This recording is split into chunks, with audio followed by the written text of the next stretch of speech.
Live. What's up, Protest Party TV? As you can see, I am not by myself in this party, and we're all celebrating. We're celebrating all across America. If you're tuning into the show and you don't know who I am yet, I'm Sean Connor, Shawnee Mac, Sean, whatever the fuck you want to call me. But I am joined by one of my great friends in the comedy community and just in life. Say hello, everybody, to Jazz Tarkey. What's up, Jazz? I'm doing great. It's great to be here. I'm Jazz Tarkey. Right? What else to say? Jazz. I don't know, but we're gonna dive right into the shit. All right. Now I have to ask you straight up and down, did you vote? I did. You did vote? I did, yes. Okay. See, now I have to come clean. Something about you, Jazz, I feel like I just can't lie to you, bud. Whenever I see I'm like, damn, Jazz pulls the honesty out of me. I can say this now because the election results have been decided. Yes. I did not vote. Ooh. Well, I did not vote, and I'll say this. I was like, and I'm sure that you may have some friends that do this. When people were asking me, "Did you vote?" I felt so pressured. I was just like, yeah, I voted. Yeah. And I would just tell them anything. So here's the thing: because we're in California, because we're in a safe state, your vote really wouldn't have changed anything. If you were in a swing state, like say Florida, Georgia, or North Carolina, any of these states where it's a definite possibility of either or winning, I think there's definitely a duty there to vote for these quote unquote lesser evil, which in this case is Joe Biden. Regardless of what people think, I don't like Joe Biden. He wrote the crime bill. He voted for the Iraq war, and overall, he's a war criminal. So, but the other thing is if Trump wins because of certain votes, that would be enabling proto-fascism to sort of continue festering. And what ends up happening in society is the longer that you let these sort of proto-fascists stay in power, the more their base grows, the more power they end up accumulating. So essentially, what has happened? Slow down. This is politics as usual. You're a genius, and we're on fifth grade social studies on this show. Now, all the stuff that you broke down, I gotta ask you some questions. First of all, explain the crime bill that Joe Biden wrote to me. So the crime bill, it was back in 1994, and it is what essentially enabled mass incarceration. How old are you, Jess? I'm 26. So you were alive in 94. Okay. Yeah, I was about a year old. But okay. I remember the history, the sort of effects of the crime bill still affect us today because we're seeing a lot of mass incarceration, and it all stems back to that crime bill. Most of it does. If I'm remembering correctly, I think that's where the sort of 3 strikes law came into play in that crime bill. Okay, I understand. So that's what really enabled a lot of what's happening. See, so you were born in 93. I was born at the end of 91. See, the 3 strikes rule, I thought that's always been a thing. No, it hasn't. No. That's something that happened under Bill Clinton. So that is in that 94 crime bill, I believe. That's if I'm remembering. I was gonna ask you to try and stump you, but you already seem like you know who the president was when you were born. Yes. Yes. I think the president when I was born was the first Bush, if I'm correct. Yeah, I believe it was 92 was the election. That's when Clinton came in, and we really got to thank Ross Perot for doing that for us. He split the vote, which pretty much stopped Bush from winning, which is fantastic. So he was the original Kanye. Yeah, but I mean, essentially, well, in this election, was he more? What's the other guy? The spoiler candidate in this election was really Joe Jorgensen of the Libertarian Party. Okay. So if you look at certain states, Georgia, all of these other ones, the Libertarian Party, they got like, say, 50,000 votes, 30,000 votes, 20,000 votes. And in these key swing states, if you look at that, you see that margin, the votes that she got if those people didn't vote for her, and let's say most of them would have voted for Trump because libertarians are mostly conservative. That's what I was wondering. When you say the word libertarian, and I'm sorry to cut you off, but when a lot of people in our chat are like me, you know, we watch the news, but we're not exactly educated when it comes to politics. Because when you say libertarian, I hear the word liberal, and that makes me think left. Very different. So you have liberal, and then you have libertarian. They're separate things. So the libertarian is sort of, have you seen the political compass, that 4 square thing? Yeah. So the libertarian is the bottom right. And you have the sort of authoritarian right, which is the top right corner, which is blue. That's conservative? Well, they're both conservative. So they're both on the right side. So right is more conservative. The libertarians, they sort of have this free market approach of where the government does not intervene in anything. And so when you see a lot of these libertarians, like anarchy? Yes and no. They're for privatization. So privatization of Social Security, privatization of schools, privatization of pretty much every single industry. They don't really believe in government regulation. So they're for deregulation. They're for cutting Social Security. They're for privatization of Social Security. They're for privatization. They would most likely be for private prisons, because they don't want government to be a part of anything. And the funny thing about libertarians, and it's a running joke, is that they're all for repealing the age of consent. Okay.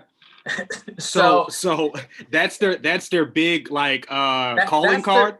That is. They want to raise it or lower it. They want to lower it. They're like, hey, if she's 16, she's ready to go. Yeah, their idea is, what if the child consents? That's their kind of big picture of it. All right. So in some of those swing states where that is the case, like maybe a Nevada where 16 is that line. Yeah. That's a libertarian thing.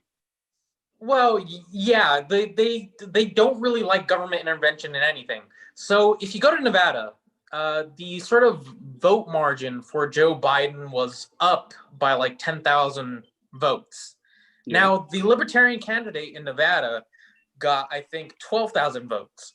So if the Libertarian candidate was not there, and we say that a vast majority of those numbers that voted Libertarian voted for Trump, Trump would have possibly taken Nevada. You get what I'm saying? So we see this happen in Georgia. We saw it happen in North Carolina. We saw it. North Carolina didn't go Democrat, but we saw it happen in Pennsylvania, Michigan, Wisconsin. You saw all across these swing states where the sort of libertarian candidate is really responsible for why Democrats have won this election, so to speak. Yeah. So I get it. Yeah. So what's the next thing you want me to break down further? Okay. Now, you were getting into that the country was pretty much split into, you said fascist ideas and non-fascist ideas? I said proto-fascism. So proto-fascism precedes fascism. So it's like the domino that falls before. Yeah. It's the step before it goes full fascism. Now again, before, and I'm sorry to cut you off, but fifth grade social studies, explain fascism very quickly. So if you fascism is sort of the unionization between corporations whenever I and hear the government. Fascism, I think of the little square mustache and okay. The thing is so like I was saying, it's kind of the unionization between the government and corporations. They sort of become, there is no difference between the two. That sounds like America to me. It kind of is, but kind of isn't. You see, right now, what we're seeing in America is a lot of white people, they're very, very scared. All right. They are. And so you saw them rush to the polls to vote for Donald Trump. And we got lucky that Trump didn't win. We really did. Because as we see, if you have a bunch of scared white people, they will fully embrace fascism. They will fully vote for Donald Trump. And what you see under fascist regimes is a crackdown of freedom of speech. You see a crackdown of the sort of political parties that are not to the right, so to speak. And so that's kind of what we have been seeing for the last 4 years under Trump, is continued crackdowns of left-wing voices. And here's the thing about censorship and the sort of how people want to do this sort of cancel X person, cancel, say, Ben Shapiro, cancel. So Stephen which Crane. side would you say is more on that censorship train? Who's trying to regulate the internet? Who's trying to make sure that, you know, if you're on CNN, Fox, ABC, that you can't really give your extremist opinion? It would be, the thing is, it's both. Censorship doesn't just go towards one direction. Censorship affects both sides, because what ends up happening is you might say some kind of company, they come in, step in, cancel Alex Jones, for example, right? Alex Jones, I mean, people call him far right, conspiracy theorist. And so what ends up happening is Alex Jones gets banned. But the next thing you end up seeing is like Chapo's Trap House gets banned. And that's a left wing. That's a left wing sort of podcast group. And they get banned because they have quote unquote extreme left views. So it doesn't just go to one or the other. It ends up affecting both sides. I wanna shout out the chat real quick. Improper Gearbox, thank you for joining in. If you're drinking on something, please let us know. Shout out to It's Raj One. We missed you our last episode. Thank you for coming back. Let us know what you're drinking. Improper Box, they asked a few things. Actually, they said a few things. They asked you, could you re-explain the political compass? They said the Libertarians can free my foot from their asses. And then he said Drake is definitely a Libertarian. Also, they asked. Who would you rather smash, Ivanka or Dr. Jill Biden? Ooh. Okay. So explaining the political compass. So let's start off with the first one. The political compass. It's basically, if you see in an X and Y graph, it's that, but just put, you know, it looks like this. So you have these four sort of squadrons. The top left, that's the authoritarian left. The authoritarian left, those are the communist. Those are, yeah, that's pretty much it, the communist. So the bottom left, that would be the liberals. These are the progressives, all right? So then, you know, going to the top right, that's the authoritarian right. That's fascism. And that's what we're seeing in our country happening right now. And the bottom right, that's the libertarian authoritarianism kind of thing, if that makes sense. So that's how you break it down. And in right now in the United States, the Democratic Party is not a left-wing party. They are a center-right party. So they would be in the top right corner. And then the Republican Party, that is the far right party. So they're further right than Democrats. So right now, the Democratic Party is a moderate Republican party. They're not a liberal party, and people shouldn't be confused with thinking of them as being associated with the liberals. I understand. Yeah. Okay. So the next question was Ivanka or... Yes, and that's what they said in the chat. They said, "Don't dodge the fuck question, Jazz." So is it which first lady is more appealing to you? The one who's a mail order bride, or the one who's older than your grandmother? What? I'll take Ivanka. All right, she's a supermodel. Come on. A former supermodel. Or wait, Ivanka. Yeah. So yeah, I mean, still supermodel. Just take it. She's got original supermodel parts inside, but it's an older model. I'll still it's a classic. Joe Biden. I'll take it over. All right. Okay. So anything in else the chat? Let's see. In the chat, I'm sorry, they got one more question for you. In the chat, please. They like your choice. They like your choice. They're saying good choice. Raj one said it's one more year of this BS would have drove me nuts. Well, we do have at least 9-10 more months before he's sworn in. No, it's about 3 months.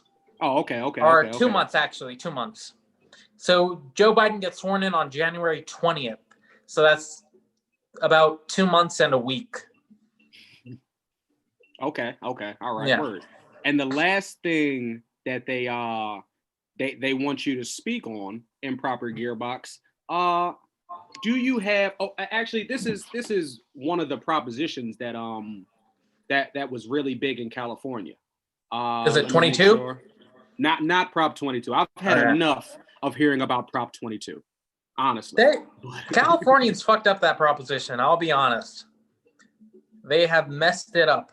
The prop that I wanted to speak on is Prop 14. This one is about stem cell research. Okay. Now, the pros and cons of this, stem cells obviously come from aborted babies. Yeah, that's not a problem with me. Well, that was their question. How do you feel about abortion? But with the stem cells, this is they use the stem cells to research things like cures for cancer, maybe Alzheimer's, dementia, and I think that with I'm fully down with the woman's body, woman's choice movement. It is her choice to decide if she's fit to be a mother, if she's ready to be a mother. Yeah. And I think it's no problem that if she doesn't want the baby, at least, give it to science. Exactly. We can use that meat for scrapple. We don't have to just throw it in the dumpster. Yeah. So here's the thing. Abortion, I'm perfectly fine with it. The way I view it is conservatives, they love to frame it as, oh, you're murdering babies, you're doing X, Y, Z. They love to frame it as right to life. Things have a right to life. This thing has a right to life. My view is if something has a right to life, why don't I have a right to deny life? You get what I'm saying? And another way to view it, so just answering Proposition 14, fully support it, go for it. That's my view. I don't care. Life is not sacred. All right? There's nothing sacred about human life. Like, really? Absolute nothing. Okay. If who says human life is sacred? Can anyone tell me who says it is?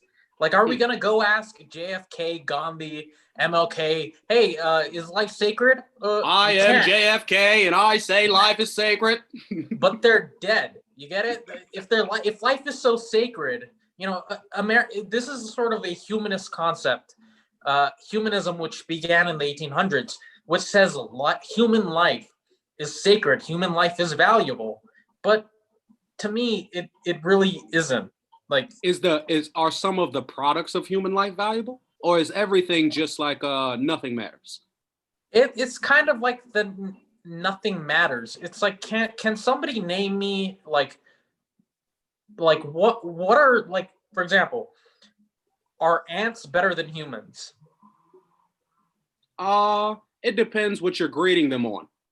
But yeah, can you give me like 5 examples of ants being better than humans? Because for me, I can't really come up with any, because you don't see ants torturing other ants. You don't see ants raping other ants. You don't see ants, taking the car batteries and attaching them to someone's nuts. All right? That's something humans do. So are ants really better than humans? No, because ants are decent people. So no, I get what you're saying, though. But I think that there's a difference between, say, animalistic instinct and actual conscientiousness. And I don't know if I'm saying that word right. Sure, but being able to look at your environment and say, hey, I want to change this, versus just, oh, I'm hungry, I'm horny, or I'm sleepy, like just going off of instinct. Sure, that's a fair thing to bring up. And my thing is intelligence will ultimately be what destroys humans. Are we really so smart that we're destroying our environment? Yes. You see, ants don't destroy their environment. Only humans destroy their environment. So even though we have consciousness, is that really a benefit when we're wrecking the planet, when we're causing mass extinctions of other animal life on the planet? is that really such a good thing? Like, is that really valuable? You see, because right now, 90% of animal life on the planet is humans and domesticated animals. Mm. The other 10% is quickly going away. And the 10% is wildlife. So okay, that's the giraffe. They're torn from you in the chat right now. They're saying, okay. Now this is all about feeling, but some improper gearbox said if you got to dunk that fetus like LeBron, then do it. Yeah, just do it. DJ Bunny says the Bible says human life is sacred. Raj One says, well, I think human life is sacred. Then improper gearbox said, you need to be nutting in that. You need to be nutting in that 50 times a week and see what sticks. Oh man. Yeah. Okay. Let's address this. The person saying the Bible says life is sacred, that's the old God excuse. All right. That's the last refuge of a person who doesn't have an answer. All right. The Bible is not an authoritative source. Because if you want to, that's like saying there's some things that we're just not meant to understand. Yeah, that's essentially it. It's like, oh, God did it. It's nonsense. You cannot base something as being authoritative based on religion, because just because your religion says it, what about the other 4,000 religions on the planet? Like, what then? Are those also authoritative? Well, my religion says life isn't sacred. So yeah. There are religions that say that? I mean, I guess there should be. From the one theology course that I took my freshman year in college, I kind of noticed that more religions are more alike than they are different. Yeah, it seems like they got the same message. They just pick a different messenger. Yeah, I'm just saying that, like, the Bible, religion is not an authoritative source to base something on. Our laws are not based on the Bible. Like, we don't live in a theocracy. If we lived in a theocracy, we'd be living in sort of the Middle East, where religion and government are intertwined as one. That's not how the United States functions. The United States functions as a secular government. So our laws are not founded on religious background. Okay. So I understand that. So that's kind of how it is. Like, just because the Bible says it doesn't mean it's true. That you can't use that as an authoritative source. Well, like, I want to ask you, maybe I want to take it to a different direction. It says that Joe Biden, during the election, he got the record most votes ever in an election. And I think that's partly to do with, like, young people voting, people that are your age and definitely younger. I definitely understand that. Yeah. But are you surprised by how many young people are voting? And when you were just turning 17, 18, were you informed and were you into politics? Yeah, I voted ever since I turned the legal age. So I've been voting since then. And I've always had an interest in politics. So I've always been informed. So I know that's why I know all these ideas, is because even when I was in middle school, I was paying attention to politics. I was always aware of what was kind of going on in the country. And so these are nothing new for me. For the younger generation, I'm not really surprised, because we're seeing more and more awakening of a sort of political consciousness. And it can come down to a few things. It could be the younger generation, the Gen Z, their access to information, the way that they get information is very, very effective. They get their information from TikTok, and they share a lot of that information around. And so what you see is a lot of these Gen Z kids, they're very, very informed in terms of, kids in cages. They know kind of surface level politics, but they don't really know the getting down into how the sausage is made, why things happen this way. They get the surface level, but only after, that's kind of how it is. I just want to highlight the chat real quick. This has nothing to do with what you're saying, but they're talking crazy. They went off the rails here. It's Raj One says, my last girlfriend used to pass out after she climaxed, dead to the world. And DJ Bunny said, I pass out after I climax too. That shit is hard work. So then Raj says, well, I guess I have to get mine first and pass out before she gets a chance to. Exactly. Sounds like some Otherwise, selfish she lovers will to me. accuse you of something. Okay, I want to shout out our new people in the chat. All We got UN Tuition. Let's see who else is in here. Astero. Thank y'all for joining. Please subscribe to Protest Party TV. Tier 1, it really helps us out. Tier 2 helps us out even more, and Tier 3 helps us out the most. So subscribe. If you got a couple of dollars and you enjoying what we talking about, send it our way. I'm gonna make sure that we get Jazz's information, his Instagram and his Cash App, all into the chat, and we're gonna keep enjoying this talk. But Jazz, I want you to stick around with us because we do actually have a treat for our next segment.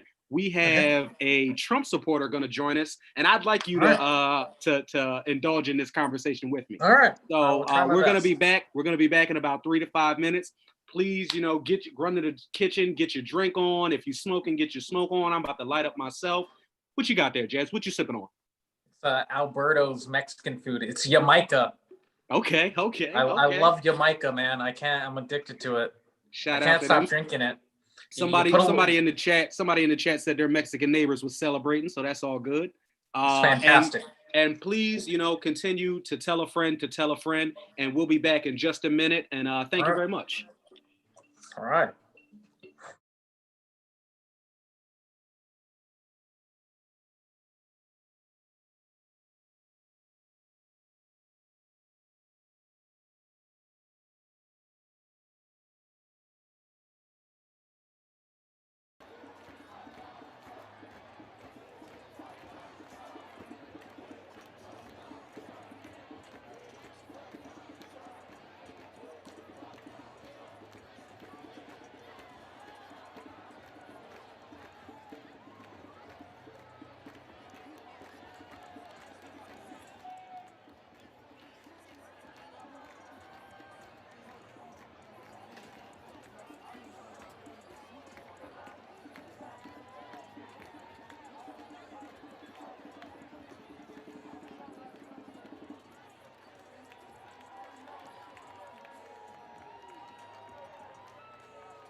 And we're back with politics as usual, and we got another special guest with you. Jazz, we thank you for talking with us and sharing that information with us. But now we're going on the other end of the spectrum. We got a true jet setter, a true aristocrat, Mr. Banister Bougie in the building. How you doing, brother? Well, hold on now, man. So first of all, Banister Bougie, that's like my dad.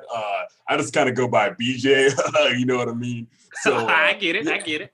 Yeah, but I mean, like the fucking thing is like, you know, I've been like just kind of hanging out around the house, you know, hanging out around the yacht, hanging out, at like a party with my buddy Streeter. I don't really do anything outside of that, but Okay. yeah, like I heard like there was like a crazy fucking election going on like down the street or something, and yeah, I thought I'd like hang out and talk to you guys about it. It's fucking wild. Have y'all heard about this shit? Like, there's like a whole like they're picking like a dude or something. Like, fuck, man. Well, thank you for joining us, BJ. We definitely value your insight. First thing I want to know is, are you sipping on anything with us tonight? You got any drink, any beverage? Shit. Yeah, no, man, it was fucking wild. Like, so for example, no, I'm not a Trump supporter. If people ask me if I'm a Trump supporter, I'm a supporter of good times and also pure unfiltered ketamine. So anyway, I'm out here sipping on some alcohol. This is called Five Freedoms. It's like really, really expensive, like fucking whiskey. It's so fucking wild. Me and my buddy Streeter, we were down the street, and then we talked to this guy, and he said his name was Allie. And I was like, yo, Street Alley? Like, yo, these are all places you can fucking walk. Then he said he had a buddy named Walker. It was fucking crazy. Anyway, yeah, so I wound up with a bottle of liquor, and also I felt like really sore, like down, like, you know, my like asshole region. But you know, whatever, you know, we got the bottle, so you know, we're out here turning up, having a great time. You know, I was actually on my dad's yacht earlier. And yeah, like I said, I picked up my phone and my Facebook feed was saying like, oh, you know, there's like an election, and you know, like this guy Joe Biden won, which is crazy because Joe Biden looks just like my fucking dad, and he like has all this like money and stuff, not as much as my dad, obviously, but it was fucking wild because like I kept hearing all this stuff, just Joe Biden guys talking about division, like all this hatred, division in America. It was crazy because like, you know, I was like, I completely agree. Like when I was walking downstairs to leave the house earlier, you know, I ran into one of our 6 housekeepers, and I was like, yo, bro, like, let's go. And he didn't do this back. And I was like, man, wow, I totally get it, man. There's tons of division going on. You feel me? I feel that. Even our chat is divided right now. Some people are saying, oh, I love this guy. Yeah, you know, we want to take a shot with him. And the other people are saying, you know, 5 freedoms, but we have no freedoms under Biden with all these regulations. Trump 2020 is coming heavy. And then Allie responds, no, we have all our freedoms now. So you know what? Just for the election being almost over, if it is something coming in the waiting in the ranks, we're just gonna take a shot for the hell of it. Everybody, if you got a drink in your hand, just take a sip of it. And Jazz, you can go on and say whatever you need to say. So this is so great, Sean. You know, it was so funny. I'd like to respond to that sort of regulation comment. The person who said, "Oh, regulations are bad." Just to clear things up, regulations are not good or bad. It depends on the regulation. Well, okay, so first of all, Chad, honestly, I feel like, you know, looking at like regulations, it's like, I totally fucking get it. Like, you know, the other week, you know, me and Streeter and Walker were on my dad's yacht, or maybe it was like my buddy's yacht, but it was so crazy. It was a fucking rager, and we were stoked. We were going nuts. We were going ham. We were going ass. We were going dick. And then these dudes came over and cramped our style. They like pulled up on another boat, and they had all this like dumb shit on the side of their boat. It said like Coast Guard. Like, what kind of name is that for a boat? Our boat is called Melania's asshole. So I mean, you know, I'm just saying we're out here turning up. But anyway, BJ, have you met Trump or Biden? Oh, I mean, look, you know, I might have met like some guys that look just like him in Ibiza that sold me some fucking wild shit. You guys should try these fucking shrooms. They're insane. This guy looked just like, I swear to God, Trump, like this guy they keep bringing up, like Donald Trump, he swear to God, he sold me the craziest fucking shit. You know that mission in Grand Theft Auto where like, you like get on, you like smoke something and then you have to like fight these aliens using a minigun. It was like that. And then like Farrah Fawcett was there. You guys have got to fucking meet this Trump guy. He's got the craziest shit. That sounds like a good ass party, man. Yeah, it sure was. I mean, not as good as this one where I swear to God, I met this fucking guy. You guys know this guy Rudy Giuliani? Mm-hmm. He's in New York. Yeah, I swear I was in New York. I tell you, yo, we took the yacht all the way fucking around in New York through the fucking Panama Canal. And then we went all the way up to fucking New York. And I swear to fucking God, that Giuliani guy, I saw him on the news. He looks like an old guy who would be like guarding a treasure chest or something. And so we saw this fucking Giuliani guy and he was telling me like, yo, turn the fucking music down. And I told him, yo, you want to get on here? And he came up on the boat and he tried to have sex with Streeter. And then he like passed out and shat himself. But I swear to fucking God. So he told y'all to turn down and then he came and turned up. I mean, hey, you know, let the good times fucking roll, man. Am I right? Okay. What do you think, Jazz? Do you think he was out of pocket, or do you think that was fucking whack, or was that sick? I have no opinion on it. You don't have an opinion? Yo, okay, No. I was on Facebook and this political girl said you have to have an opinion on politics nowadays. That's how it works. You can't say I don't know enough about the situation. You have to know everything. Jazz, tell me I have to be uninformed. how to feel. I want to tell you how to feel. You're crapping my style, Chad. This weed is messing me up. I must have got it from Downey T. But I want to ask both of y'all. What I see on social media is the rhetoric of if you didn't vote, if you didn't participate, you have no room to complain. You have no room to say anything about what's going on and for the State of the Union. Do you guys feel that if you don't exercise your civic duty of voting, or if you don't go down to the polls, if you don't donate to your candidate, do you have any room to say you don't like what's going on around here? Yeah, for me, absolutely. Because here's the thing: if you elect dishonest, horrible people who go in there and screw everything up, you as the voter are responsible for that because you voted in those people. If I didn't vote, I didn't contribute to the problem. I didn't contribute anything. So I think there is valid criticism there. You know, it's not voting is exercising your vote. It is saying I don't like any of them. That is what not voting is. You're not voting in somebody to screw in the system. But I think, you know, if there are good people that are running in wherever you are, I think you have a duty to elect these good people. One of those good people would be like AOC. I think she's a good politician in terms of representing the people. So, you know, if you have that choice, make sure to make that choice. I got a follow-up question, but I want to hear your answer, BJ. Yeah. No, well, see, here's the thing. Bro, I completely fucking agree, man. That's the craziest fucking part. I gotta tell you this, Chad. Yo, we honestly, like, some people are good people and some people are just fucking cramping your style sometimes. Like, the other week, when I was, like I said, I was at the house, I was hanging out. It's half the things I do during the day. Do people do anything else? Do people leave? Like, I don't know what people do outside of partying these days, but that's what I fucking do. Anyway, I don't know why people tell us not to, but yeah, basically, I was like hanging out, and then one of our like 10 housekeepers came around, or maybe it was the landscaping person. I can't tell them apart. And then like, like I told him like up high, and then he did up high, and then I said down low, and then he did down low, and I did in the middle, and then he didn't hit my hand because I pulled it back really quick. And I was like, man, this guy is not as good a dude as I thought he was.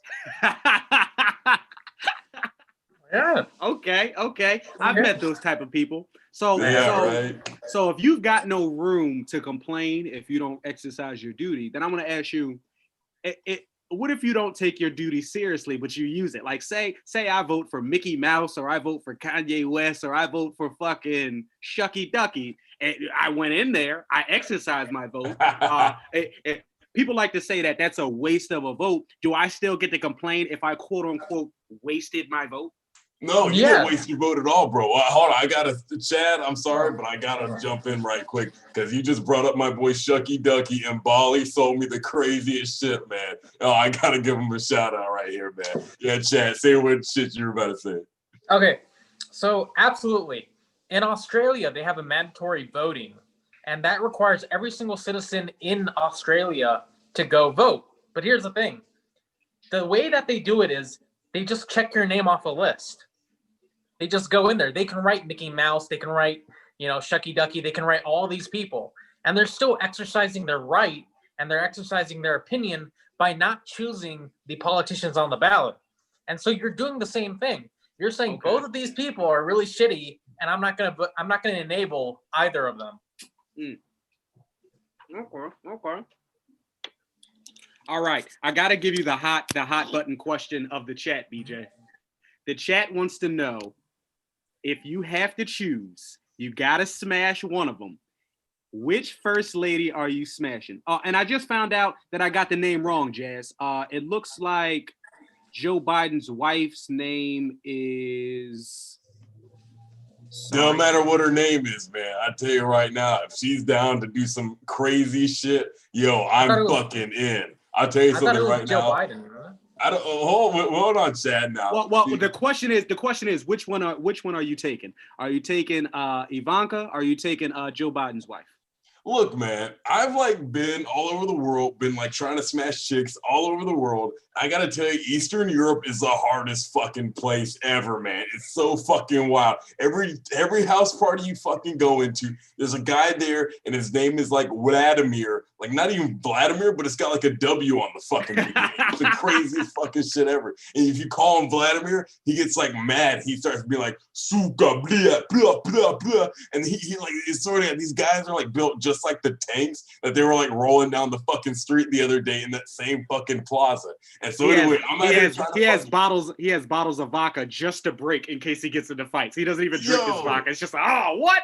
Yo, it sounds fucking crazy, but you will be fucking surprised. They'll just pull it out of fucking nowhere, like a fucking Looney Tune, just like how they'll pull out a baseball bat from here, just pull a fucking vodka out of nowhere. Yeah, so you're trying to hit up some chicks over there. See, over here in America, it's completely different because I'll be trying to pick up some chicks in America. I'll be sliding in. I'll be trying to get get my cruise on, trying to get my trying to get fresh, trying to get trying to get all up in there. But then all of a sudden the dude will come out. He'll be like, bro, I'm not stoked about this. That's my girlfriend. But over in Russia, they'll just kill you. They send you to a gulag. My buddy Streeter got sent over there last week, and it fucking sucked. So I'm just saying, hey, there's better places to pick up chicks in Eastern Europe. Like I said, Donald Trump, this guy's fucking crazy. He's got the most wild fucking LSD. My buddy took it last week, and he fucking threw up all over his fucking mom's couch. So I'm just saying, maybe fucking try to pick up some chicks in a country that's settled and not a part of some fucking crazy Cold War shit. Okay. I want to reverse the question for both of you. Who is this is a two-part question. Who is, out of the presidential candidates, who's the better wingman? If you're going out to talk to some ladies, who do you want by your side, buying the drinks or setting you up for your jokes or bigging you up, telling them how cool you are? Who do you want as your wingman? Easily Joe Biden. All right. Donald Trump is a narcissist. He's not going to help you get a woman. He's going to try to take the woman you're hitting on. All right. Okay. He's all about me. He's not about, hey, bro, let me help you out. All right? Look, I mean, narcissists, I don't know anything about narcotics, but I'm going to tell you this, though. I'll pick every single time. I'm fucking picking Joe Biden too, and this is the reason why. Because chicks love a dude that's not just kind of got some years on him. They don't want a dude that's too young. He's a freshman. He just rushed. They want a guy who's a 5th-year senior or a guy who's literally a senior citizen. And so, because I mean, what's better than that? Like, chicks love me. Like, I'm a 7th year senior at fucking NYU. But I mean, you know, I'm just saying, like, maybe if this dude is like a 70-year senior, they'd be even more into that shit. They'd be like, oh shit, this guy might have some fucking cash. Also, Joe Biden is this like weird old school kind of guy. So he comes in and talking about, hey, like, oh, you know, he might tell this chick, yo, no malarkey, but I'm trying to smash. And then words like that, they're not used to that shit. Chicks like a guy that's different, you know? Like my approach, usually I walk right in there, you know, I make sure there's no cocaine in my little stashio. Then I say, hey, you want to get wild and weird on my dad's 100cc European festival yacht. Then they go fucking nuts. It's the craziest fucking shit. Hey, Sean, Chad, you gotta fucking join me, Walker, Streeter, Kaye, Boulevard, Avenue. We'll be down there fucking every night, fucking banging chicks, smoking hookah, going fucking wild and getting fucking weird. Okay, I have to respectfully disagree with both of you gentlemen. I'm not talking about being best buddies with this guy. I'm not talking about who you want to give a ride to the airport. I'm talking about who do you want to hang out with at the strip club when there's butt naked bitches around. I want Donald Trump. You know why? I feel like Donald Trump, his insecurity level pushes him to show off.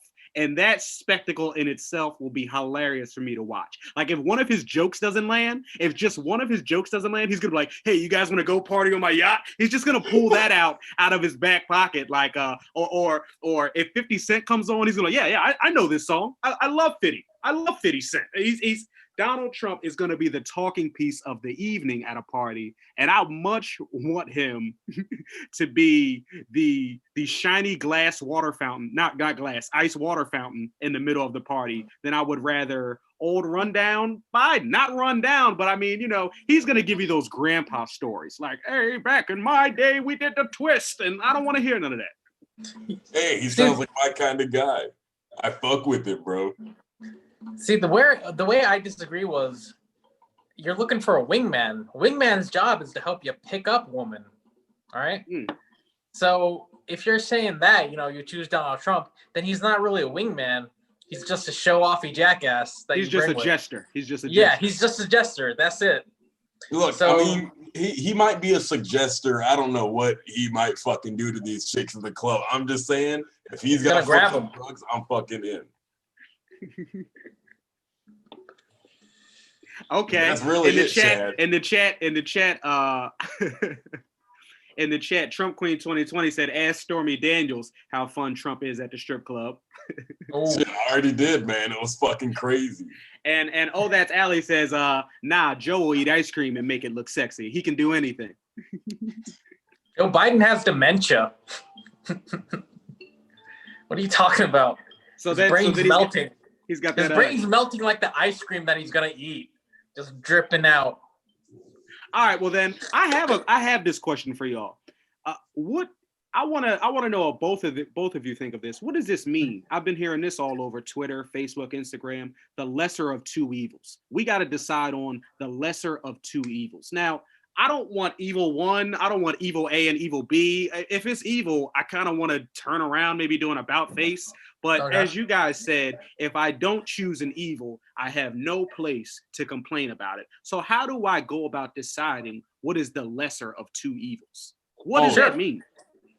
Yeah. This is like the easiest fucking call ever. Yo, Chad, my bad. I didn't mean to like cramp your style and interrupt. I gotta tell you this, man. It's fucking wild. This is the easiest fucking way to fucking do it. So, for example, here's how I solved this problem in the real world. So, one time we're thinking, hey, we're gonna get out on my dad's fucking 50-foot yacht. We're gonna like do some cocaine, see about getting some fucking chicks on there, see about getting wild, getting wet, getting weird.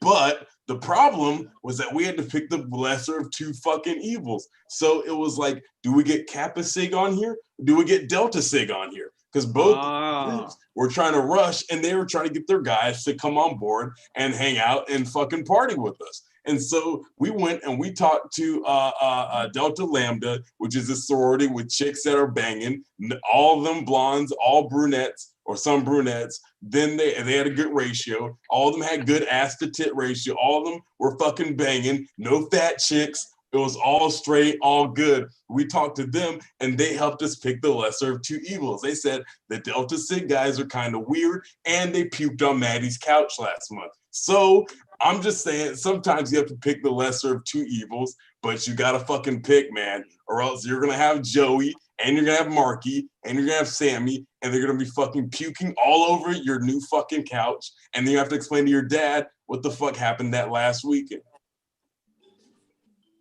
Okay.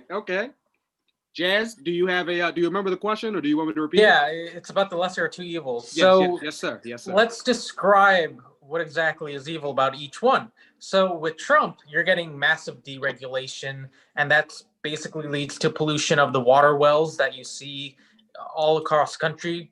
You get more sort of breakdown of norms. Remember what I was talking about. It leads to more fascism under Trump. It's the proto-fascism. All right.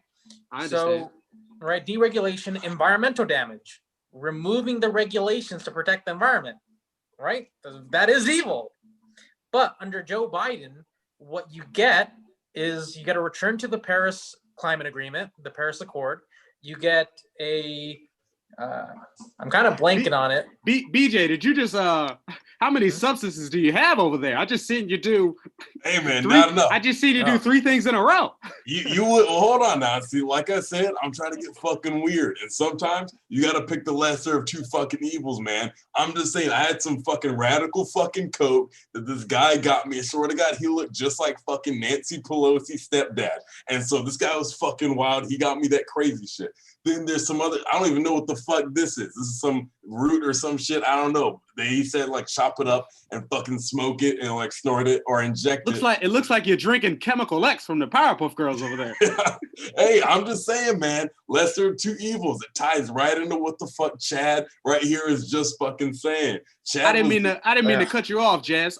So it's Jazz, BJ, Jazz with the J. J-A-Z. Oh, my bad. Yeah, no, my dad, he listens to jazz all the fucking time, man. Yeah, I know. Well, so I understand proto-fascism and the evils of Donnie T, but what are the evils of what's his name? JB Smooth.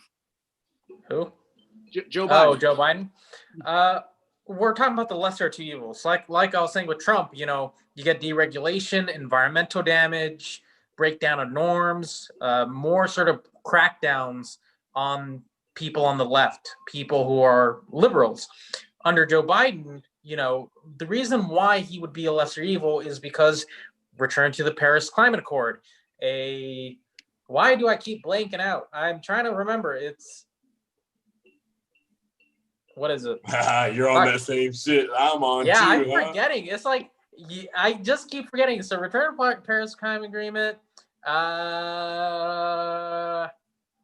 blanking out. But yeah. Return to the Iran deal. That's another one. So you see, that's why it would be a lesser evil. That's why Joe Biden is better than Trump on environmental issues. If you care about the environment, as everyone should, because without this environment, we're all gone. All right. So that's the sort of rationalization for the lesser of two evils. Plus, it's easier to fight Joe Biden than it is Donald Trump. You get what I'm saying? Well, it's hell yeah. I mean, do you guys even think Joe Biden's going to make it the full term? No. And the thing is like, there's no way we're going to push Joe Biden left. There's no way he's going to go left. But the thing is it's easier to deal with Joe Biden than it is Donald Trump. And the least that we can do is we're giving ourselves more time to bring in a more left-wing candidacy, bring in more AOCs, bring in more Rashida Tlaib's, Ilhan Omar's within that 4 years than it would be under Donald Trump. And so the thing is we are fighting the bourgeoisie, and the bourgeoisie is Joe Biden. And sometimes we have to work with the bourgeoisie in order to get the change that we want in our society. We are giving ourselves more time to bring the change that we want to see, from changing police tactics, bringing in Medicare for all, bringing in universal programs. That is the importance of voting for the lesser of two evils. And if you read theory, if you read Karl Marx, if you read Vladimir Lenin, they all say sometimes you have to work with the lesser of two evils until you are capable of creating a strong enough faction to destroy that lesser evil. And right now, we are not strong enough to do that. That's why we vote for this lesser of two evils until we have the power to take them out. No, I completely fucking agree with this fucking guy just fucking said. Completely. Let me tell you why. He said we got to make sure our faction is strong enough. Look, Fashion Week happens all, like, I was just there in fucking New York. It was a crazy fucking time. All these model chicks were hanging out with us. It was fucking dope. Nah, bro, like, strong fashion, I completely agree. Like, Fashion Week was so dope. I got like a bunch of nice threads. I got this fucking robe. I didn't buy it. I just found it in this dude's closet because I was like fucked up when I wandered in there. I'm telling you, man, like that's the way to go. All right, guys. Well, I think this is a good point to take a break. When we come on, both of you guys have been extraordinary guests. Thank you, BJ. Thank you, Jazz. When we come on, we're gonna have a very strong woman's point of view. We definitely gotta have you guys balanced out a little bit. So we're gonna have us join her, Miss Allie Noel, and you guys stay tuned. Please make sure you tell a friend to tell a friend. If you need to re-up on your drink or go to the bathroom, this is the time to do it. If you guys enjoy the channel, please subscribe. The follows are great. The follows, we really appreciate it. We have a party for every single follow, but the subscriptions really do help us out. If you guys decide to subscribe to the channel, whether it be tier 1, tier 2, or tier 3, there are some extreme benefits. You get exclusive content from us. So you guys, make sure you guys check that all out. And we'll see you guys in just a minute.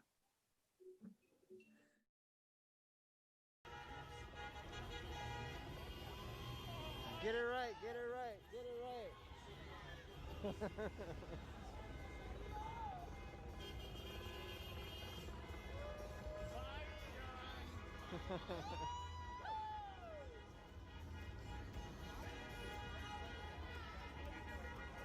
They're saying bye, Don? Yeah, he's saying bye, Don. Bye, Don.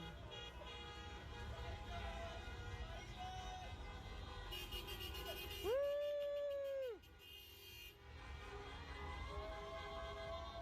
Woo! Biden, fuck Trump.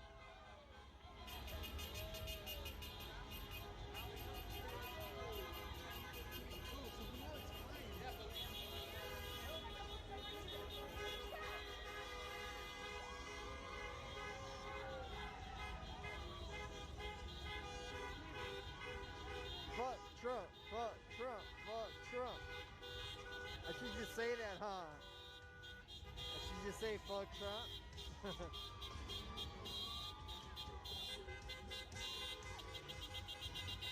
Fuck Trump, fuck Trump.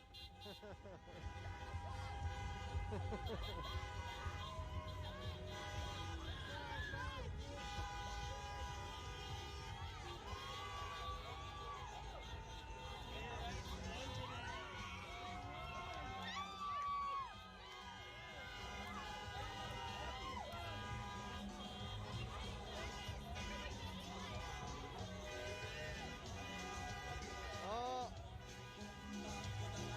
they're dancing over here.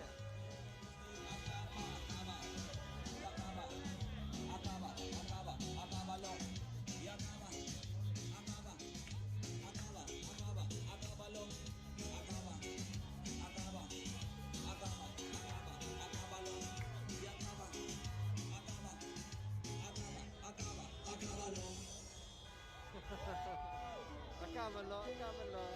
Oh my god! Wait, who's the DJ?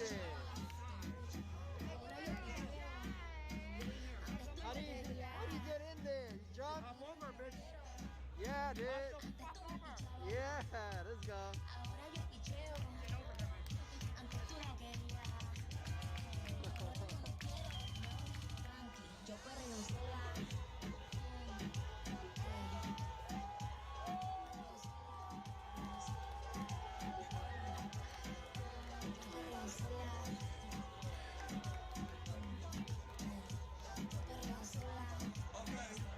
Oh my god, look at them,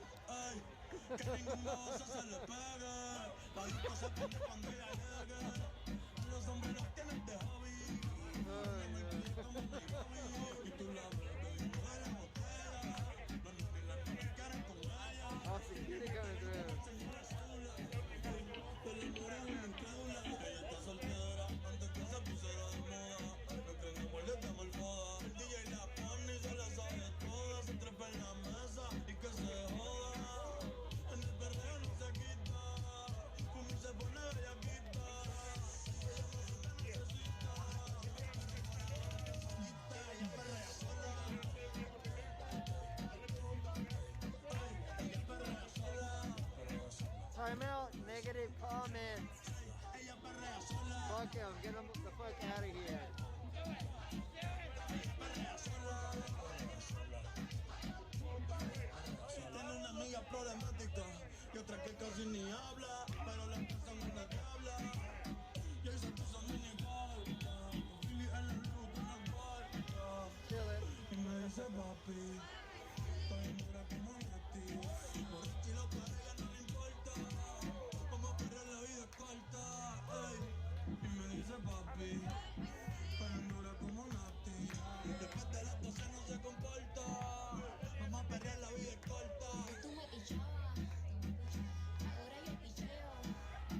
Oh, you guys want to be on the camera? You don't mind?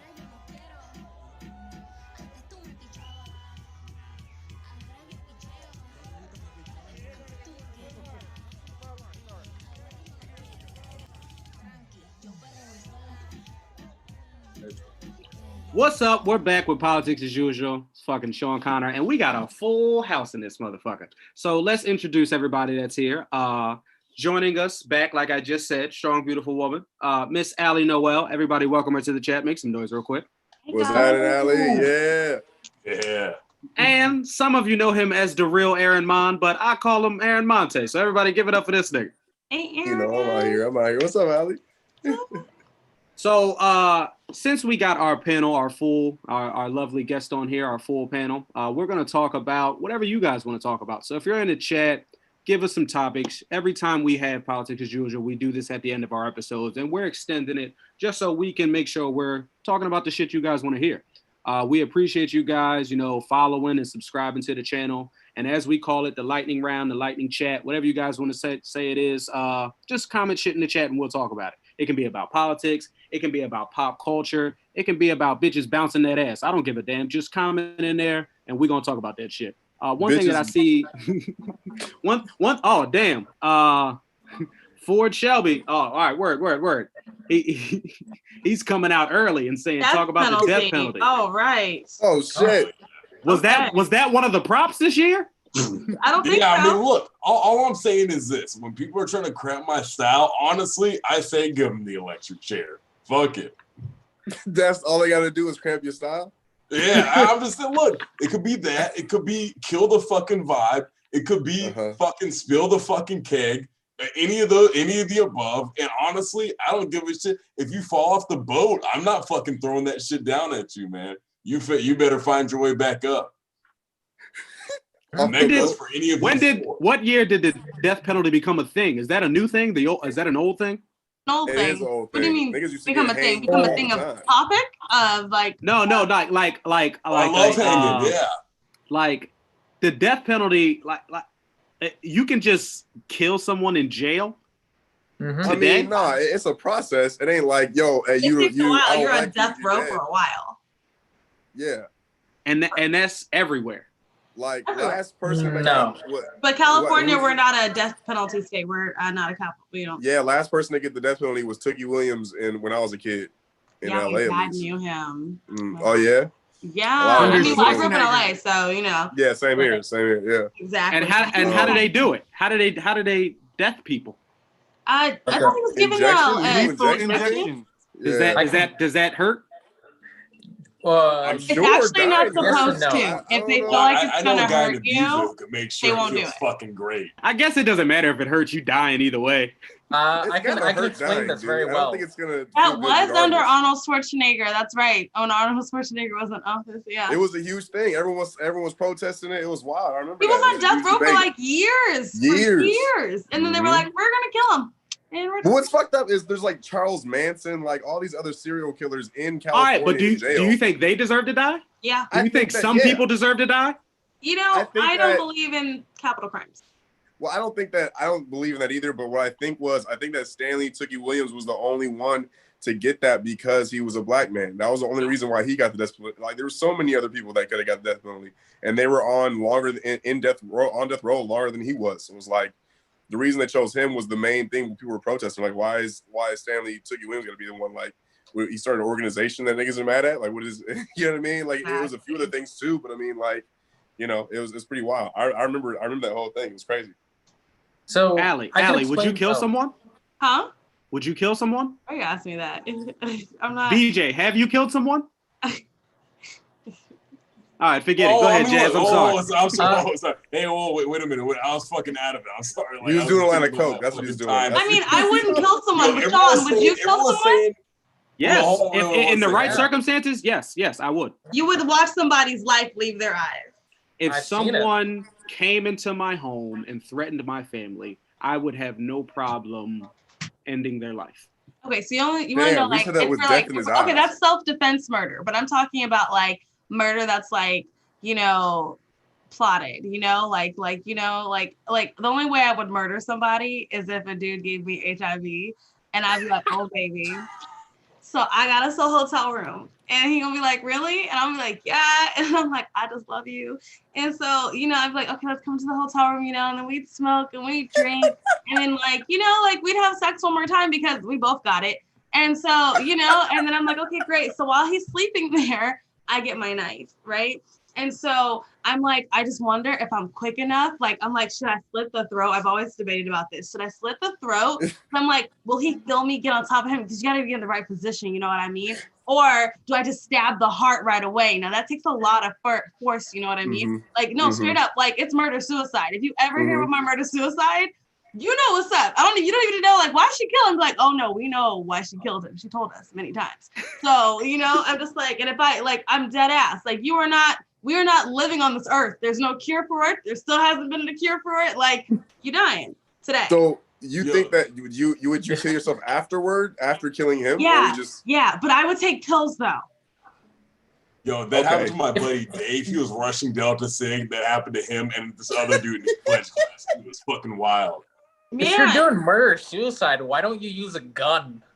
Well, I mean, like, if I couldn't get a gun, and then, like, you know, like, I would really want to do this fast. Real fast, and I'm thinking about my finances. Like, I gotta lure this nigga to the hotel, get some lingerie, you know, make sure like my nails is popping and everything that will give him this experience, you know. I'm like, baby.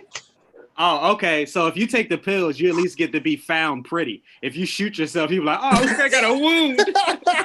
I want an open casket funeral. Thank you very much. Okay, his can be closed. Mine's not. Thank you. Explaining the death penalty, it was actually once made illegal in the United States. This was back in the 70s. But because of how unpopular the Supreme Court ruling was on it, they overturned it, making it legal again. And here's the thing. The reason why I'm against the death penalty is because 4% of people on death row are innocent. So the government is willingly open to executing innocent people. So if we live in a just society, the death penalty would not be something that regular people should support because we're killing innocent people. So that's why I'm against it, because of people who are wrongfully incarcerated. Yep. Right. So I want to run the tape. I was fucking innocent too, and Brad came in and fucking killed it. I'm just saying, yo, if he falls off the boat, I'm not throwing that fucking life vest down. Why are so many people falling off your boat? Why are so many people falling off your boat? Because we're fucking getting wild. We're getting weird. It's fucking do like. Do you not have guardrails? I want to know what kind of yacht this is. Is this right? There should definitely be some kind of. Do you have insurance? They must be really good because people just keep falling off. You gotta ask my fucking dad, man. All I'm saying, insurance, like big words. I don't all that. Like, look, that he does all that shit. Or he has this other guy. I think his name is like Roger. He fucking handles that, and he loves fucking Crown Royal. And Roger, he comes and hangs out with us all the fucking time. Raj is hanging out tonight. I'm just saying, yo, he's like right up there, bro. You got he's probably talking to this chick, Cheryl. Shout out to Raj. Fucking tits you've ever fucking seen. Fucking crazy. All right. He's one of our chat faithfuls. He goes crazy. Hell yeah. He drinks Crown Royal every week, but he doesn't have any this week. And I think DJ Bunny postmated. I think DJ Bunny postmated him some, but I'm not exactly sure on that. They were talking about it, but. Also, to explain the lethal injection, the way, let me explain it. Please, so the first injection, that's meant to knock you out. It's meant to paralyze your body. The second injection is meant to numb you. And the third one is the one that burns you. It basically feels like you're being burnt alive from the inside. And that's the one that kills you. So you have people who are paralyzed and numb, and it's just for show. It's just to make it look like they're not on fire on the inside. It's just a completely aesthetic reason for the people watching. Sue or like, you know, have a stay of execution if they feel like, let's say the injections are expired or anything like that. Like you can't be executed with like, you know, old like old juice, old death juice. Yeah, old death juice. I was like, what do you call that? Like, you can't be killed with that. So I mean, like that's like the plus side, you know what I mean? Because there's a lot of prisons. There was like an article that came out a couple years ago that they were trying to get passed through these executions, but they couldn't because all their stuff was expired. So they had to like, and it's not like you just have that and you could just go be like, hey, go to the pharmacy. I think a gun squad is more humane than the lethal injection. I'm sorry to cut everybody off. One of our chat favorites just came in, BG's 2004. He said it's Scotch time. If you got a drink, please take a shot with BG's. We love this guy. Oh man, I'm gonna eat an orange. Here we go. Raj said, I'm the only one with no liquor. It's a sad day. That's what I'm saying, man. You know that when we do the show, all right, fuck it. BG said we will be better off abolishing all laws. I don't know about that one, BG. That doesn't make sense. No. Wow. Anarchy. I was gonna say BG's watched Sons of Anarchy one too many times. He's like, you know what? This is a good ass idea. Right. I never watched the show, so I don't know. Is that? Yeah, I was gonna say, was that a thing in the show where they all lawmakers trying to make no laws in the town? Is that the plot of Sons of Anarchy? We're the Sons of Anarchy. Oh wait, you guys heard about? We don't want no laws. You guys. We want no laws. Hey, we tried it on the fucking yacht. It was so dope. Guys, can we pause on the yacht for a second? So Oregon legalized all drugs, right? You guys. Hell yeah. Right? Mm-hmm. So how would you like? Do you feel that was a good idea? Like, if it would it work in California? Would you be like, yes, like legalizing that will crime go down? You know, good taxes. I'll say this. They didn't legalize it. On an earlier episode of Politics as Usual, my co-host it's decriminalized. You want me to Johnny Hollis? Yeah. He explained what decriminalized meant to me, and they actually implemented this in Brazil, I think. Not Brazil, something like Portugal. Portugal. There you go. Jazz Tarky knows. Jazz always knows. And in Portugal, and it actually helped. Like a lot of crime and a lot of domestic violence and a lot of just like anger was subsided. So because the drugs weren't looked at as, oh, this is a violent crime or like this is like the worst scum of the earth thing. People were like, oh, well, you know, I don't have to kill a motherfucker over cocaine. I could just go get some. Mm-hmm. Mm-hmm.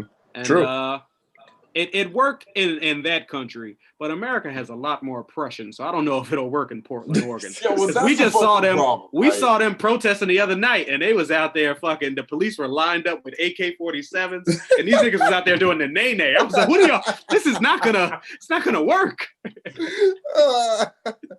I said earlier, see, this is a law where, like, I think if you look at the technical terms, it might not fucking work out the way they think it's gonna work out. It might not go according to sketch, so fucking maybe pump the fucking brakes on it. I'm just saying, me and Streeter and Walker, we were doing all those fucking drugs, and they were from Oregon too. They were from a guy named Franklin in fucking Oregon. And so anyway, we fucking got the drugs. We're sailing back down to fucking Montego, and then this fucking boat pulled up. The same one from earlier. I want to say boat pulled up, same one from fucking earlier with this whack ass shit on there, and it fucking said like our boat is named the fucking Costa Maria. This boat is named Coast Guard. First of all, what the fuck name is that on your boat? It's what it's terrible name. They told us we had to throw the fucking drugs off. It was fucking whack. I'm just saying, fucking maybe pump the brakes on all these drugs. Well, yeah, I'm gonna be honest with you. I'll say this. Illegal drugs makes me nervous. Have y'all ever had to try to buy weed in another state besides California? This shit is terrifying. They had a gun in his lap. I was like, man, this is a grocery store stop in Los Angeles. Like, what are you doing? Put the gun away. We don't need to do this. And it's in a plastic bag wrapped up. It's just not even.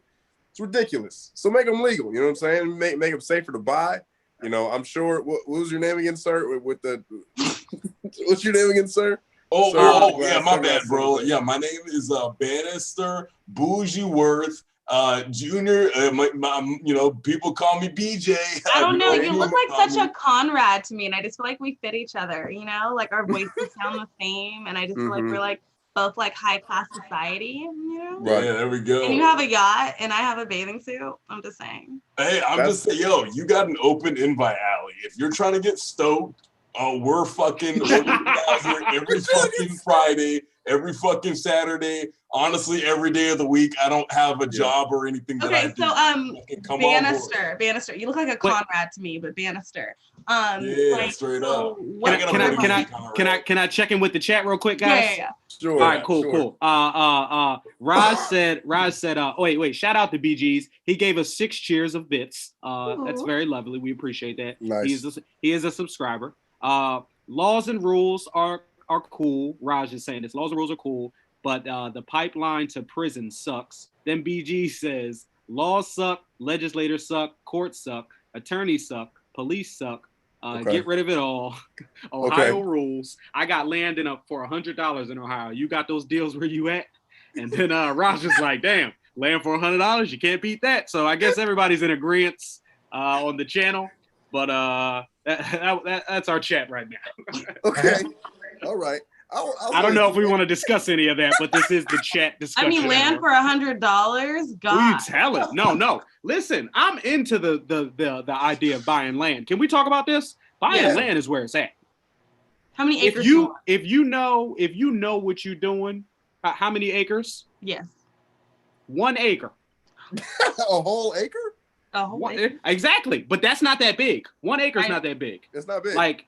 But 1 acre, you could do some shit with that. No? Okay. You could do something with an acre. I want 400, but one is humble. That's 400 acres? Yes. You can put a couple tool sheds on that bitch. I thought it was 40 acres and a mule. You want 400. 400. And my castle built for 25 mil on the cheap, It doesn't need to be like stone. It just needs to look like stone. Okay. But if you're Banister, you don't even need acres. You just gotta have a boat. You get the whole ocean. I know. I'm talking to my husband right now. Do you not hear me? Hello. Honestly, here's the fucking thing too, right? It's like my dad has got this fucking mansion and it's huge. It's got hella acres. I don't know what the acreage is on it, but it's so many acres. I fucking was walking down the hall and I was couldn't even fucking see where I left my coat. So I'm just saying, you'll never fucking even it's so Banister, what I really want to understand is how you guys have so much money, but I feel like you didn't go to school. Well, that's the fucking thing. My dad, I gotta come clean. He fucking is the money guy. I'm more the idea guy. So I have a bunch of fucking ideas. I made this fucking app. It went fucking dummy. What is it? I don't know what the app did or what it does or where it's at, but that shit went fucking crazy. I'm an idea guy. So I'm the only one that actually lives in a mansion.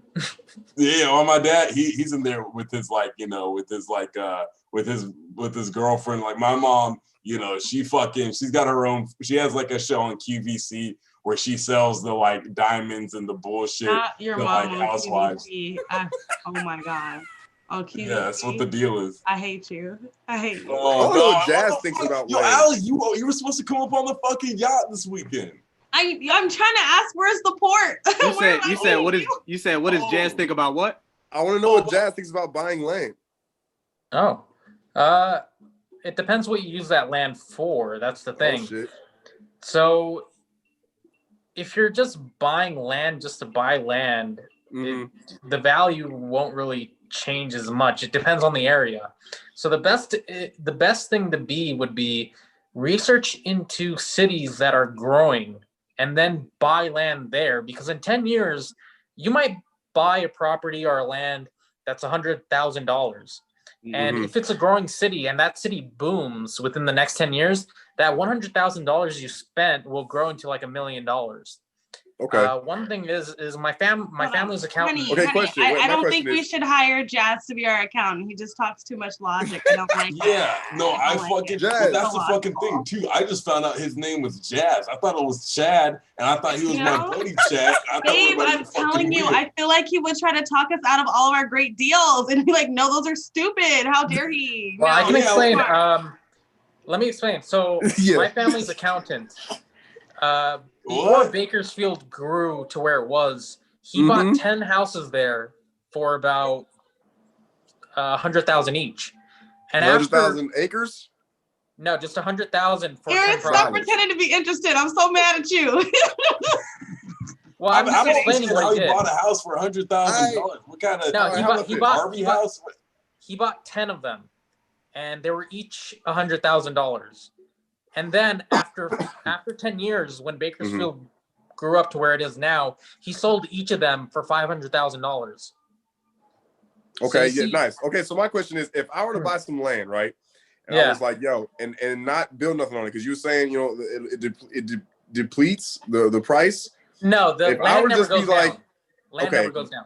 Oh, gotcha. So if I was just to buy like a bunch of land and just plant some flowers like across a few acres, and I was like, yo, this is my frolicking acres. If you want to come frolic in my acres, pay me like $10. Is that a viable business? Right, bro. That is a business. Viable? Or if you bought 10, say you buy 10 acres and you set it up to where people could ride dirt bikes, or they get a hay ride, right? Or like they could come and rest their mobile home when they're in town, they just roll around. Or like they can come and camp there on an Airbnb. Like there's so many businesses, and if it's a really desolated place. Now I'm just thinking super out of my mind, but you could get a cell phone tower. BGS said I'll frolic. You can. No, you're an in idea California, guy. you can buy like an acre on the other side of the mountain for like $7,000. What mountain? This is my California mountain.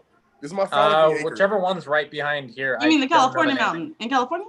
Yeah, they're like $7,000 an acre, but the thing is, it's like. Okay, babe, I think we need to listen to him. This is the fucking thing, because Sean was telling me, yo, this guy's this bro Chacho's name is Jazz, not Chad. And then I was like, yo, my dad listens to jazz all the fucking time. This fucking crazy. Aaron, BG's in the chat. He said, buy it and I'll come frolic. Oh, shit. Yeah, we got a business, baby. We're doing it. This is like, we're doing it, BG. Really good information. Okay, so what were you saying? BG said most niggas rent a spot that's 1,000 square feet. So don't be talking about an acre ain't shit. Rent is theft. Oh, shit. Rent is theft? Yes. Wait, so we shouldn't lease Really? You think renting isn't the equivalent, like renting? You're losing money. You're better off getting a mortgage. Oh, babe, he lost me again. She's out of here. She's done with it. What are these words? You're making a mistake renting. What if you can't afford a mortgage? A mortgage is usually cheaper than rent. But you have to have the money. Okay, don't confuse people about that, because like you can't, like, let's say California, right? And like this, I'm all for. Oh yeah, this housing market, it's probably gonna crash. It's different. So you can't say like, oh, you can't rent. Like, do I think the house around the corner for me going for $7,000 just for a duplex, 1 unit, 3-bedroom, 2-bath, is that worth that with no backyard? No. But can you necessarily afford the note for that? It's a $3 million house. So how are you going to put the down payment, have the credit? House? Just because you have a 7 or an 8 doesn't mean you're going to get the money for it. How much is the down payment on $3 million? Think about it. Well, here's the thing. Why are you buying a $3 million house starting off? No, but what I'm saying is all the houses here. The one next door is $800,000.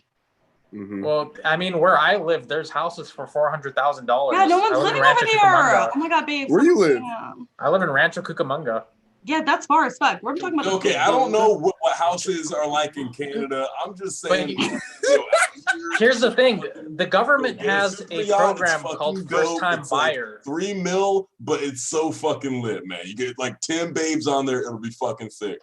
So here's the thing: the government has a program called First Time Buyers. They do, and this will basically help you. I think you only have to put like 3% down. And so if you're getting like a 400,000, what if you don't want your house in Palmdale? I don't want my house in Palmdale. Or Manteca. I mean, the thing is the point is to build equity, and that's what you want to do. When you rent, you're just giving someone else your money. That's money that you could be spending on building your own wealth.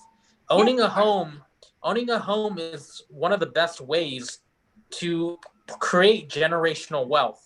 If you do not own a home, you're just giving away You need money. to talk about how much you make. Exactly. So why? I think buying land is the same thing. Just buying land, period. Because you can build a home on it. Car. You can not even live in your car. Just make plans to increase the value of that land. Mm-hmm. If you see that it's going to grow, being like, all right, I'm gonna grow. I'm gonna make sure that this land grows with the surrounding area of it. Mm-hmm. I mean, property and equity in real estate is just the same. So it's like, let's say you just own a lot. And even if you own a lot in downtown, you could use that lot for so many different things. And then they're buying up so many lots and so many. There's not that much space in California. Like that land that's around the mountain that's $7,000 right now. Do you really think it's going to be $7,000 3 years from now? Yeah. It's not. I guarantee you it'll probably Jazz be says yes. It's not. Jazz says it. I'm here. I really want to make a building bet anything right there. now. You guys are like debating about like money. I got the solution for you, okay? Yo, right now in the chat, drop some 2s in the chat if you want to be successful. Right now in the chat, drop some 2s if you want to know how to make fucking money. You see this fucking yacht right here? I didn't get this for no reason. I got this shit because my dad is rich. That was the reason. But fucking click on this link, download my course. I'm going to post it in the chat. Download my course. I'm going to show you 10 secrets you need to know for Forex success right here, right now. Give me one secret. The property, forget about yo. You just want one secret? One secret. Give me one secret right now, just as a hint. All right, look, here's one secret you need to do. Join my group. It's on Telegram. Join my group. And that's one of the secrets right there. That's one of the secrets in the 10 secrets? The link is a secret. I have to give it to you once you give me your email. And then after that, I'm going to show you 10 Forex secrets. Okay, fine. You know what? You want to know a Forex secret?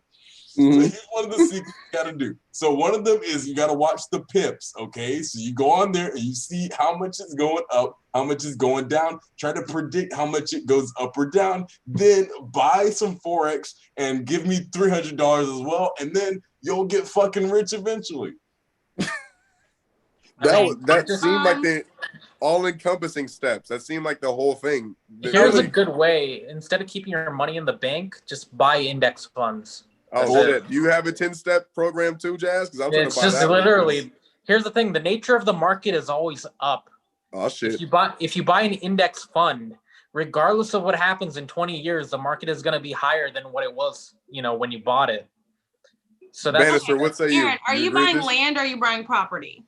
I am buying a field with flowers that are my frolicking acres. I told y'all this already. I'm gonna plant daisies, tulips. Oh, different types of flowers. Okay. You're frolicking flowers? Frolicking. That's my frolicking acres. It's gonna have a sign outside, and BG already said he's down.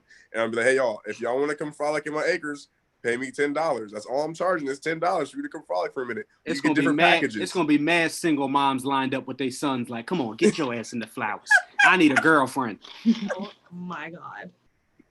Yo, I can definitely see how this will be a big fucking business opportunity. All the time, me and my buddy Streeter Walker, we were fucking frolicking at fucking Coachella 2 years ago, and it was fucking dope. But then Kanye came out, and all the fucking chicks went to go see him, and I was like, what the fuck are we gonna do? There's gotta be another fucking place you can go to frolic with chicks. Chicks love frolicking. This field, perfect opportunity. Exactly.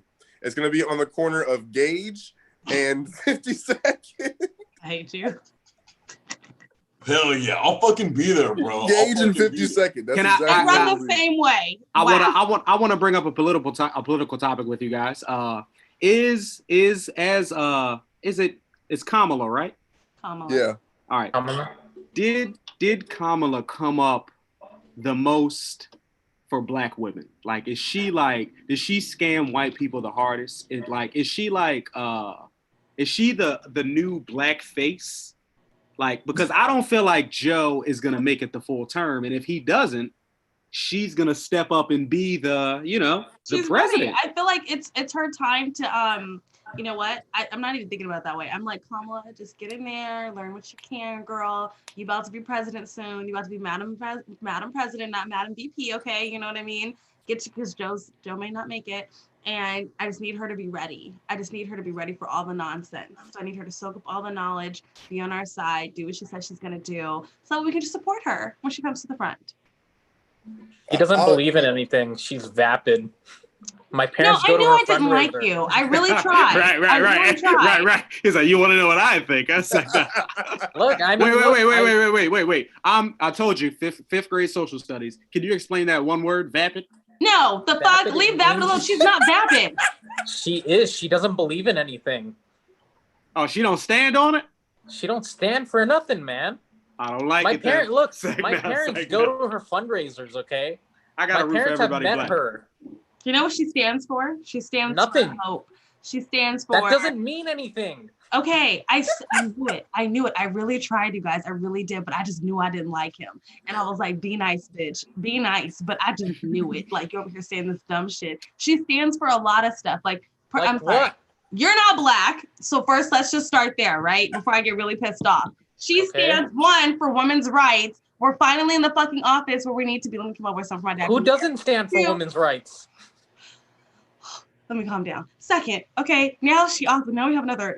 Donnie Trump is not for women's rights. I can tell you that. No, but she stands for it because we have a woman in office. Like, do you not understand what that means? It doesn't mean anything. It's a door opening. It doesn't mean anything. I can't say that. I can't say that.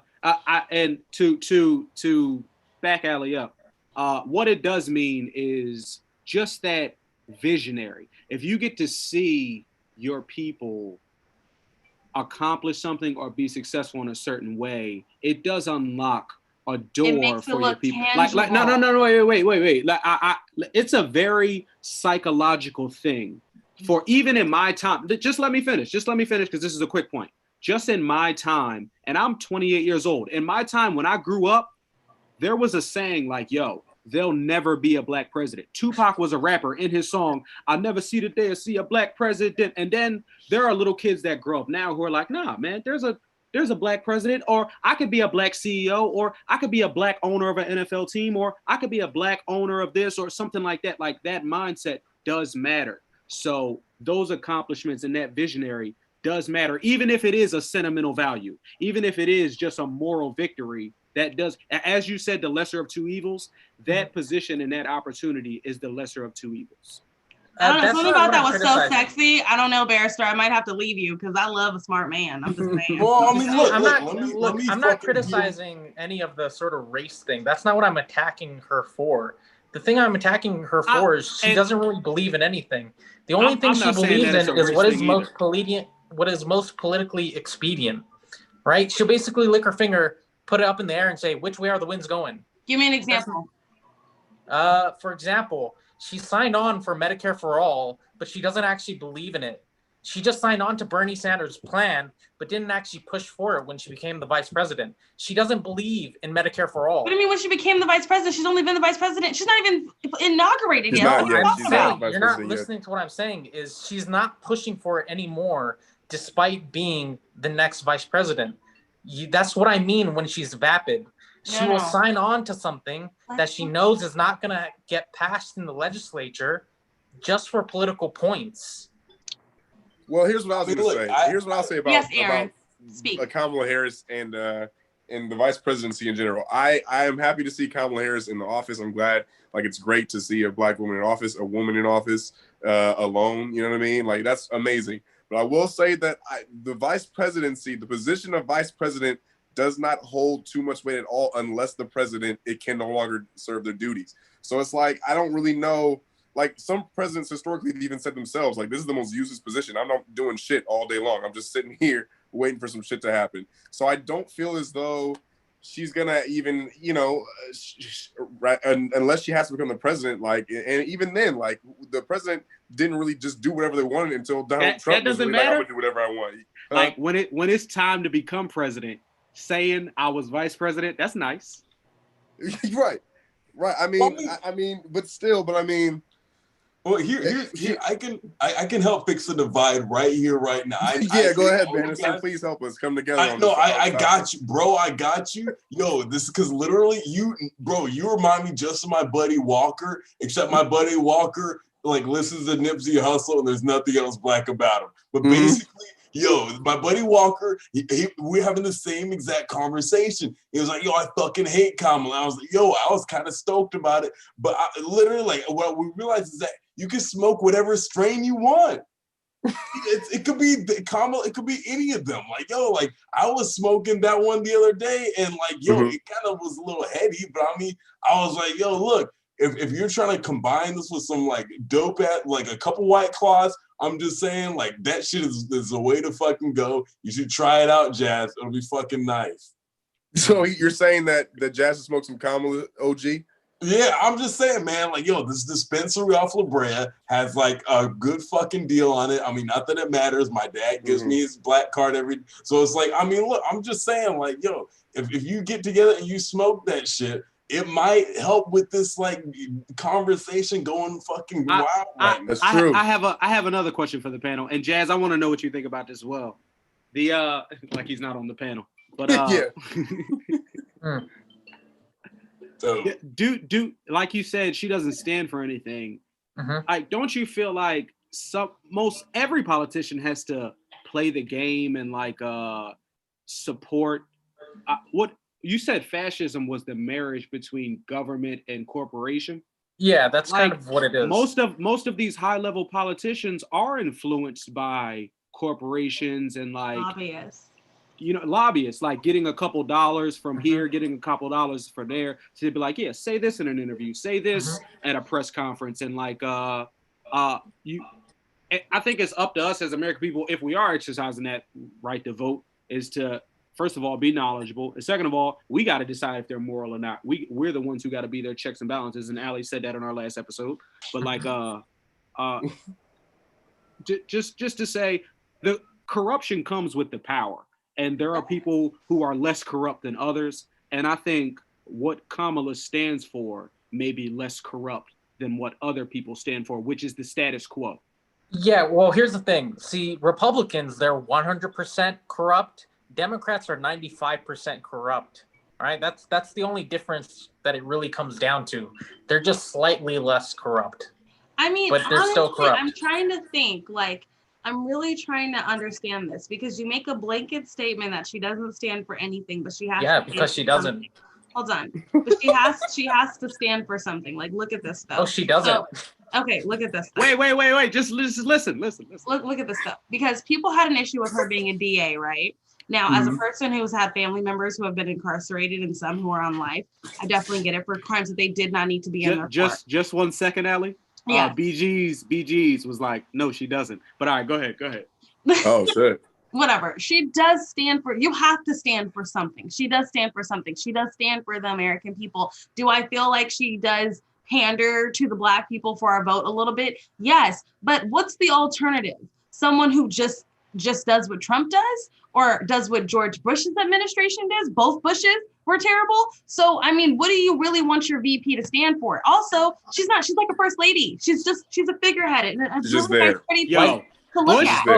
Bush has some good all quotes. Been war criminals. He did. Wait. Bush has some good quotes. He was on that J. Cole album. J. Cole. He was the J. Cole album. That was not. But like you just can't say that she doesn't stand for anything, and then you're not even giving her time.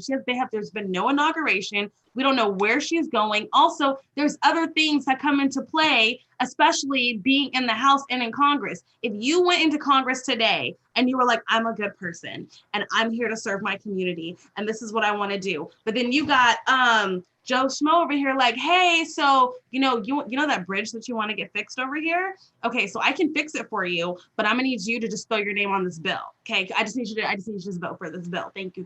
I'll fix your bridge though. I'll give like all that money you need. I'll do that for your community. So it's like, it's politics. It's always a game. It's always scratching someone else's back. You can't just go in there and have your fingers completely not dirty for your entire term. The entire ask Bernie Sanders. So Bernie Sanders doesn't have anything wrong with him? He has, okay, the thing is, for Bernie Sanders, he's definitely one of the least corrupt politicians there. The vast majority of his funding, most of his funding comes from the people. It doesn't come from the way Kamala Harris does it. So the people chose Bernie Sanders. Yeah, the people gave all of his money in his campaign to him. He didn't get it from nobody else besides us. But the thing is Barack Obama behind the scenes came in and got Amy Klobuchar and Pete Buttigieg to drop out at the last minute and endorse Joe Biden for president. at the same time keeping Elizabeth Warren in the race to split the progressive vote. That's the reason why Bernie Sanders didn't win, is because the centrists in the parties coalesced behind Joe Biden. That's why we have dementia-ridden Joe Biden as the front line in the ticket and not I don't Bernie know why Sanders. you're talking like dementia is Alzheimer's, because you still keep your memory. There's nothing wrong with dementia. I mean, you either have the violent one, the super violent one, or the one where you just kind of have asthma. Okay, So okay. I have personally dealt with dementia, and I want to explain what it is. Please, because so have I. You pretty much wake up in different periods of your life. Like, you may wake up in your brain, you're 40, or you're waking up and you're 25, or you're waking up and you're 75. So like, if you're 40 and you wake up and you're an old man and you see me, who you don't know, your grandson, trying to hold you down and change your diaper, you're gonna be like, get the fuck off me, nigga, who are you? And that's how dealing with somebody who like has dementia is. They're like, sometimes they're there and sometimes they're not. And but I mean, Alzheimer's there's is different like types of dementia though, which I understand because my grandmother has dementia. And so I was talking to somebody else and she was like, I was like, yeah, no, I know what dementia is. She was like, no, there's different types of dementia if we really want to get into it. So I don't think Joe has the violent one because he's super sweet. And I don't think he has the memory loss one because he's still there and lucid. So I think we're okay. And, they have like 10 years lifespan. You know what I mean? And we only need him for 8. Really 4 because we got Kamala. So I don't know. I don't kind of want the guy who's saying he's running for Senate when he's actually running for president. All right. Because you get what I'm saying, right? Because Joe Biden has come out in speeches where he says, I'm Joe Biden and I'm running for Senate when he was running for president. So? That's pretty fucked up to have somebody with a melting brain. I think he was really creative with his approach. Honestly, if you tell people that you're running for Senate and then people vote for you for president, that's more impressive to me. Exactly. Look, this one time I said I was rushing Kappa Sig, I was rushing Delta Sig. It was so fucked up, but they just fucking rolled with it. It was like, yo, that shit can work out, bro. I'm telling you. Yeah, it's facts. Jazz, I just want to go back to Jazz, you want to go back? No, stop bashing Kamala. Say something positive. Can you ask that? What? That's like asking, hey, do you like anal? Like, what do you can ask that? Yo, you can ask but no, that. no. If you'd like to answer that. What was your question? Wait, my question? Yeah. I said, who are you? Who did you endorse for president? Who did you want to be the president? Oh, I get it. Joe Biden. Okay. Because out of the choices, because the choice is between Donald Trump and Joe Biden. Right. We don't have a multi-party system. Yo, Aaron, so I love BG's. When you asked that, I'm sorry, Jazz. When you asked that, BG's was like, answer the question. Yeah. All right, I'm sorry, Jazz. Go ahead. At least you voted for Joe Biden and not Kanye. So, that's it. Well, I voted third party because I'm in California. So who'd you vote for? I voted for Howie Hawkins. I know he wasn't going to win. And the reason why... Are you being funny? No, the reason why, I'll tell you why, is because if a third party can get 5%, they get the same funding as the Democratic and the Republican Party. And the way I view it is, it's very important that the United States becomes a multi-party country. Because if we have multiple parties, it makes corruption less of a problem. Hold on, wait a minute. What do you mean by that? There's a salary cap on the funding you can get as a politician? Yes. There's funding. Okay, the way it works is in order for a party to get funding within the United States, they have to get more than 5% of the vote. So parties like the Libertarian Party, the Green Party, and all these other parties, they don't get any funding from the government.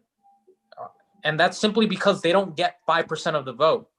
And so the way I view it, because I'm in a safe state like California, I will vote for a third party if I can try to get them to 5% of the vote. That way, the next time they come around, do you think that might have been Kanye's approach, trying to get that 5% so that he can I'm pretty sure that's the libertarian approach too, like the libertarian. But for Kanye West, he's better off running for governor, running for a state seat, and doing the sort of Ronald Reagan Allie, you approach. look like you hate us right now. We're sorry. God damn. Oh, I totally get how. No, I'm just listening to you guys mansplain a lot of things, and that's what we're doing. God, you know, I thought I was steering it in another direction. No, I'm listening, and it's great, and it's like, oh my god, this conversation is riveting. But it really is. It's so intense. Well, I mean, look, no, I get how she feels. I get how she feels. Like, no mansplaino. I'm just saying, yo. But Jazz, here's what I don't understand. Why you don't understand this? The Democratic Party and the Republican Party. Let's just put it in sorority terms, right? So you have the AKA. I'm sorry. Yes. BG's said, answer my motherfucking question. What was his question? It was a stupid ass question. What was it? He said, which weed do you guys want to smoke? OG Biden or OG Kamala? OG Biden, I feel like it's stronger. Yo, OG Biden, for sure. That should make you forget who you are, nigga. Yeah. I think it's better. Was a good fucking okay, time go ahead, Alec. I'm sorry. He said, no, you don't see the Kamala. Okay, so, but it's like, it's not Barack who chose to do those things and pull people out of races. It's the party. The party as a whole is like bigger than what people think it is. They do things for the party. They make people drop out or run. I knew Kamala wasn't going to win. I knew Cory Booker wasn't going to win. I knew a lot of people, when people run for president, it's not just so you can become president at one hope and a chance. Like, I'm really going to win this thing. You run for president to get notoriety. You run for president to get your name out there, or to also help push the race along. I don't know why you don't think this is, if you're saying that Kamala is so organized, then why wouldn't the party be as organized? Why wouldn't the Republican Party be as organized? They were just shocked that Donald Trump won. We all were. And they were like, well, we got to get on the bandwagon. But they weren't really supporting him. Yeah, they were Biden all along on some real shit. Okay, the reason why Donald Trump won in his primary is because, simple, he wasn't for cutting Social Security and Medicare. All the other Republicans... Is that it? He didn't bring all the racists to the forefront who never voted before? No, all the other... Here's the thing. All the other Republicans during the primary were saying, we're going to cut Social Security, we're going to cut Medicare. Trump came in and said, no, I'm not cutting them. I'm not cutting your benefits. And that's why the Republicans coalesced behind him. And the other thing is, Republicans are naturally selfish people. They were not going to drop out just to stop Donald Trump. No, you're going to go with who people pick as your primary, that they had no choice. They weren't really supporting him. Nobody really was. No, I can pull the interview footage but the Republicans were supporting him. My buddy Streeter was like supporting him. There's a difference. Crazy. Here's the thing. The Yo, fuck Streeter, bro. Look, the Democratic Party has always screwed over the left-wing candidate. Okay, I really want to. No, I have to ask a personal question. Okay, so when you go on dates, right? Do you spout these opinions of yours, or they're not opinions? They're observations of what has happened. It's not an opinion. You're calling them facts, and I don't want to use that word. Your opinions. Okay, do you spout these opinions? If you're in the, I'm sorry, Allie, I'm gonna let you go. If you're in the chat with us, please take a shot. And all right, go ahead, Allie. No, I just really want to know, because do you bring politics into your relationship, guys? I want to ask it to all you guys. Like, if you know that's your significant other. Oh, I do. If I really like her, I'm standing on it, and I'm giving her my hard points, and we're gonna argue about it, and then we'll be like, yeah, but you like to argue and debate. No, I don't. I don't. I wait until it comes up, and when it comes up, I'm not gonna run from it and be like, yeah, I don't really no. If it comes up and I have to, this is how I feel. Oh, well, yeah. Yes. Okay. So, Jazz, you answer. Yeah, basically what Sean said. If somebody asks me, I'm gonna explain the history behind it. Oh, you're gonna explain like this? You gonna tell it to her like this? Yeah. Oh. I don't bullshit around when it comes to politics. I know a lot about politics. Shit. With this mansplaining delivery? It's not mansplaining if you know the information. Like, just because you're ignorant of the facts doesn't mean I'm wrong. All right, now I'm in it. Okay. So we said ignorant, because that's my trigger word. All right, now. So ignorant of that. I'm sorry. These are your opinions. They're not opinions. They're your opinions. Look at the history. This is what happened. The history. What generation are you? What generation American are you? I'm first generation. Okay, that's all I need to know. What does that mean? What does that have to do with anything? That's first generation American, right? So of course you would have these opinions and say certain things about how Kamala stands for nothing. Because you can stand for something by being a symbol. too, man. Huh? She's Indian too. Why can't I have an opinion like No, this? I'm saying you can stand by something for being a symbol. So I don't understand why you're saying she stands for nothing, but she symbolizes hope. She symbolizes a dream. Hope isn't a policy. Politics is about policy. Hope is not a policy. Okay. But that's how Trump was elected, because they hoped to build a wall. They hoped. That's a policy. Build Trump the wall had any, is a policy. Any policies. Yeah, well, that's it's. He didn't even get any policies done. What was his? Even then. Yeah, Aaron, can you talk? I'm getting too flustered. I'm sounding stupid. He had no policy. My only interesting thing that I had to ask you about, Jazz, was that you wanted Biden to win, but you voted for dude who had no chance of winning. He voted for Hank Aaron. He voted for Henry Welch. Now, what was his name? I'm sorry. I'm sorry. It was Bofis, I think what his name was. I'm sorry. We're just making fun. Please don't take this as Howie Hawkins, right? Yeah. No, I meant the guy. Thank you. Howie Hawkins. Howie Hawkins, yes. Howie Mandel, whatever his name was. He didn't win. He had no chance of winning. My question is, absolutely why use this election to do that third party voting thing that you were saying about raising it to 5% so they get funding, when it's such big stakes as Donald Trump versus, you know what I mean, like anything but Donald Trump. So like I explained to Sean, if I was in a swing state, I would vote for Joe Biden. But because I'm in a safe state where Joe Biden is going to win 65% of the vote for Democrats, I'm perfectly fine with voting the third party. If I'm in a swing state like Georgia or Pennsylvania, I cannot in good conscience vote for that third party, because I will always vote for the lesser of two evils. You get what I'm saying? No, that's my position. Okay, great. But I just have a question, Aaron. I'm gonna let you get to it because go ahead. I'm just too bothered. But I just have a question. So, what was your stance on felons being allowed to vote? I'm for it. That's great. Are you? Yeah. Your stance on abortion, are you pro-life or pro-choice? He's mad pro-life. He's mad pro-choice. He's mad pro-choice. No, we talked about this earlier. We want it's a woman's body, it's her choice. I did see that. I heard y'all talking about that earlier. The way I explained it was, if something has a right to life, then I also have a right to deny life. That's how I explained it. Look at you in your quotes. Got them loaded up. I'm not a conservative. No, you just talk like one. I don't talk like a conservative. You know. No, I talk like somebody who's informed. No, I'm sorry. Stop saying you're informed. You are not. You are self-informed. Like you inform yourself of this. You read things and you form your own opinions. Yeah, I've read Das Kapital. Where have you been? Oh shit, Das Kapital. Really? Have you read the 47 Laws of Power? Have you read that? Huh? Yes. Did you understand Jazz read that when he was 4. Did you understand it? Yes, I do. Because it's a hard read. No, it is a hard read. It's not a hard read for Jazz, because Jazz sent me a book one day called what was the book when I told you I was reading Story by Robert McKee? He was like, no, read this. It was the Republic. The Republic, right. He gave me The Republic, and I was like, oh, okay, I'm intelligent. Open this book up, and it was like, thee for thou. And I was like, thee for thou. I think it's because I have a biased opinion about you, Jazz. You tried to mansplain stand-up comedy to me, and I've never let it go. Sean, you were hosting that show at the Ha Ha, and remember I did that show, and then I think I did a whole set because I didn't get any dick that day, so I was really like upset. So I did a whole set on it. Like I said, fuck my set. And I literally did a whole set on how I did not get dick that day and how I was like curved by my ex-man. So, and then like he came up to me and was like, something you don't do to comics that you don't know.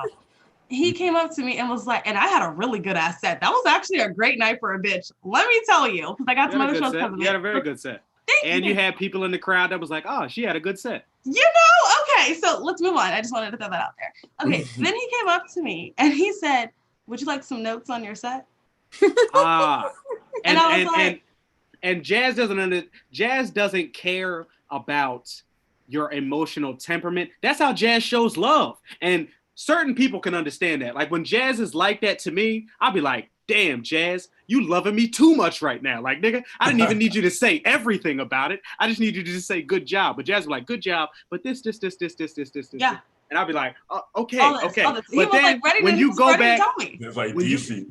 It's not even like it's his nature to just be like, yo, how could this be better? And that's not a bad thing, because when you go back and look at some of those notes, you'd be like, I get what he was saying there. No. Or that did work out. No. I'm just saying for me personally. Like, No. I've had him critique my sets, and I know what it is. I never go up to a comic right after their set, even if they're my friend. Like Aaron be like, nigga, I don't want to hear what the fuck you got to say. So, and the only person that he don't even let me critique him no more. Johnny Hollis, he don't even give a fuck. He's like, I don't give a fuck what you think, nigga. I'm up here on the stage. So I very much get about when comics be like, nigga, they was laughing. What you talking about? Don't tell me nothing. So tell me nothing. They were laughing just off a stream of consciousness, some shit that I did. I mean, yeah, there's a skill and everything, but like, don't sit up here and tell me that I'm more than just my dick jokes. I'm not. You're just dick jokes. Well, if that's the policy we're arguing, I think I've said this. I might have screamed this rhetoric as well.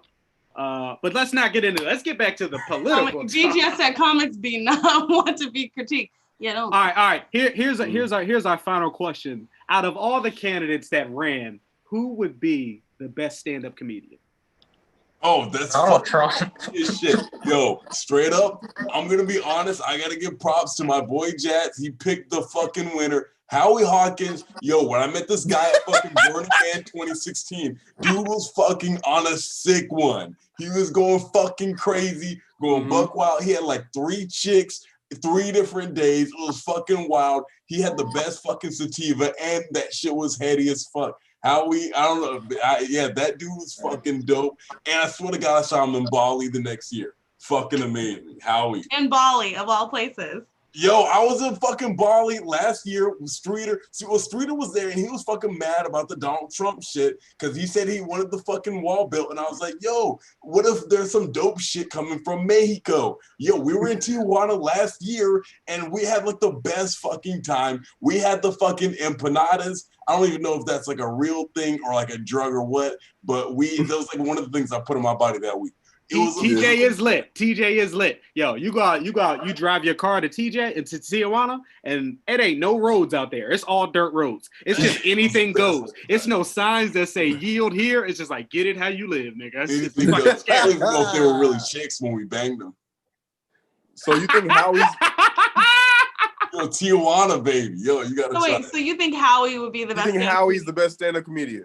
Yo, Howie, you should. Okay, so first of all, you guys are questioning because you weren't You have to fucking be there. Yo, we were. First of all, he had like some. He might have been on some like crazy shit. Like he had like salvia. Like he had that shit too. And he was fucking. But he was telling me some shit. He was basically saying that the ancient Egyptians fucking invented cell phones. So here's how it fucking works. You see like the pyramids, right? So there was this guy way fucking back then, and he had some fucking crazy shit going on where he knew when like the sun hits the fucking pyramid, like that's the same fucking shit as when you like look at your cell phone, look at the top, you see like the bars that does like a phone, like the fucking pyramid. Your phone down, Sean. Oh my God. And it's because it was their fucking idea. And he was telling me this shit, and I was like laughing my fucking ass off. On the fucking screen right here. Yo, the bars that go up, same as the pyramid. And so what I'm fucking saying is that I'm just saying they were on some fucking crazy shit. And it was like way ahead of their fucking time. I was laughing, but I was learning too. And that's like the paramount shit you gotta have in stand-up comedy. I know people don't like being told what it is, but I'm just saying laughing and learning is the best fucking shit ever. Okay, so Jazz, who do you think would make the best stand-up comedy? Howie. Donald Trump, easily. He's already the funniest president that we've had. No. Yeah. Obama was way funnier than this fool. No, he wasn't. He had joke formats. Oh, wait. Obama's not in this one. I'm talking about it's a candidate that was running this year. He's saying that Donald Trump's the funniest president ever. I'm arguing it was Obama because he actually had jokes. Trump is that motherfucker at the fourth wall you see trying to get these jokes off and not making it happen, nigga. That's what Trump is. He's still funny though.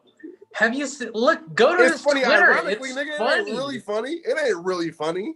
It is. Oh, No. someone said W was the funniest. He was. He really was. George W. Bush. I think so too. He's He was because he was up there like, yeah, I'm giving it to him, and it was like, no, nigga.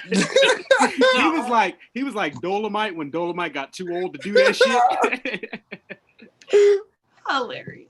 I think the best stand-up comedian that everyone that ran, Bernie Sanders for sure. Yep. Really? He hilarious. Yep. He was on that nigga Trump's head. Because Bernie's quick. He's real quick. He's so quick with it. He's old, but Bernie be on it, man. He's so quick. But Trump would be Bernie second. Would be hilarious. I feel like he has that. Y'all don't think Kanye got any jokes? No. Nah. He could definitely serenade us. He takes himself too seriously. Too seriously. Yeah, he could serenade us. He can do some guitar humming. He's the opening act. He's the opening act. Yep. Yeah. I think Trump could open for Sanders. That would be cool.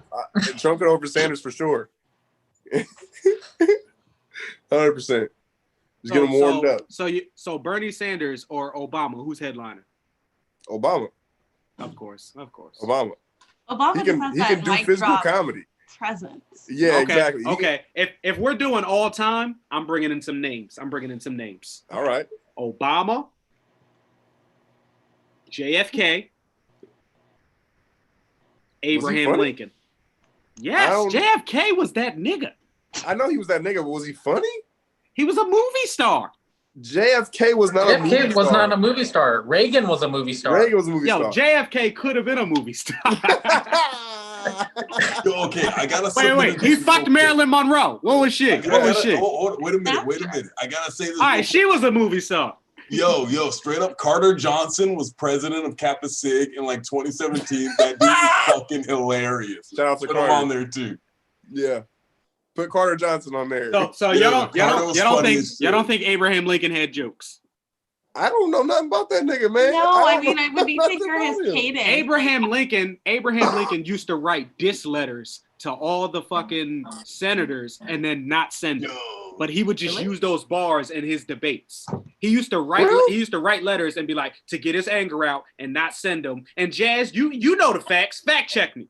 But he used to write diss letters to these niggas and not send them. And then he would use those same bars in his debates. That's pretty fire. Yeah. That's fire. That's fire then. Mark Twain did the same thing. Mark Twain is literally like the original father of comedy in America. So I mean, didn't Mark Twain write nigger? Yeah, he wrote the book Huckleberry Finn. But I will say this of Huckleberry Finn. If in the beginning of Huckleberry Finn, in some copies of the book, if there's a letter from Mark Twain saying, "Hey, I used some language in this book, and it's not that I actually feel this way. This is the times." Yeah. Okay, so BGS just said Grover Cleveland, but I agree with. Grover Cleveland had the mustache, he did right? Have a mustache. Yes. I'm just saying. That's character. That's character right there. You think Carrot Top is funny? Listen to Grover Cleveland. I think Teddy Roosevelt would have been funny. Oh yeah, hell yeah! I think who's that? Hilarious. That's fire. Is that Fireside Chats? Yeah. Nah, he's the dude who that was FDR. Fireside Chat was FDR, I think. Oh, okay. Who was an ancestor of him? Who was an ancestor of Teddy Roosevelt? Yeah. But I mean, Teddy Roosevelt is an ancestor of the other. You get what I'm saying? But fucking Teddy Roosevelt is the bathtub guy. He's the bathtub guy, right? That ain't nah. Teddy Roosevelt died in a bathtub. Was the mountain dude. Nah, Teddy Roosevelt was the one who made all the national parks. He got shot and made a president's speech after. He was a real one. Oh, okay. He was on the front of He's the one where we get the teddy bears from. Yep. Mm-hmm. We just talk about our favorite presidents now. Here's the thing: every president since Gerald Ford has been a war criminal. Just wanted to throw that out there. We was talking good about our presidents. And you gonna do this? Not Carter. Yes. Carter was president of Delta Sig, and he was fucking dope. He didn't do any of that whack shit. He did. Shout out President Carter. Carter Johnson. Okay. Wait. What about Thomas Jefferson? Thomas Jefferson loved black women. Oh, you did? I'm sorry. He would totally have that contrast between black and white. Like, I just feel like he would know. He loved black women. He'd be like, guess what they saying at the house? I heard them saying, "Oh my god, nigga!" Right? Yeah, he loved them in a very I love these black women. Yeah, they're so sweet. I can't get enough of them. You know, there's something about them. Yeah. He's in that way, in the creepy way. Oh yeah, I just can't. He wasn't proud of it, but when he would get around his buddies, he'd be like, "Hey, so you ever hang out with any of the slaves?" He'd be like, "What are you talking about, Tom? Just hang out." According to Black Hamilton, George Washington was fired. What? He was fired. He had to have jokes because he had wooden teeth. So niggas was like, "Yo, you old timber mouth ass, you fucking lumberjack ass." Kelly, you were saying something about black and white? Oh yeah, about I was saying that Thomas Jefferson would be great because he'd have that contrast between black and white. That's what I mean. He would be able to just hit both of those fields because he has kids from both races. You know what I mean? He really loved her. He freed her. Well, hold on now, because he also had his own personal copy of the Quran. What'd you say? What? Yeah, Thomas Jefferson. He had his own personal copy of the Quran. Thomas Jefferson had some fire ass quotes, but that nigga was out here fucking doing all kind of crazy shit in the streets. Yeah, I heard he really liked Islam. I know one historical fact. This is the one shit I know. He wasn't a black chicks and white chicks. I like Islam. If you want to party that way, that's dope. But the one whack thing, or there was a bunch of whack things. But the thing is, the two girls were sisters. So his wife and this black chick, they were half sisters, and he was banging both of them. And I'm not gonna lie, I might have seen some shit like that on X videos. Last week, it was on the front page and I couldn't fucking resist, okay? We've all fucking been there, and it's I'm in the house and I'm home alone, no one else is there. I just had a case of PBR. I'm just saying, don't do it in real life. And Thomas Jefferson fucking did that shit for real, and it was whack.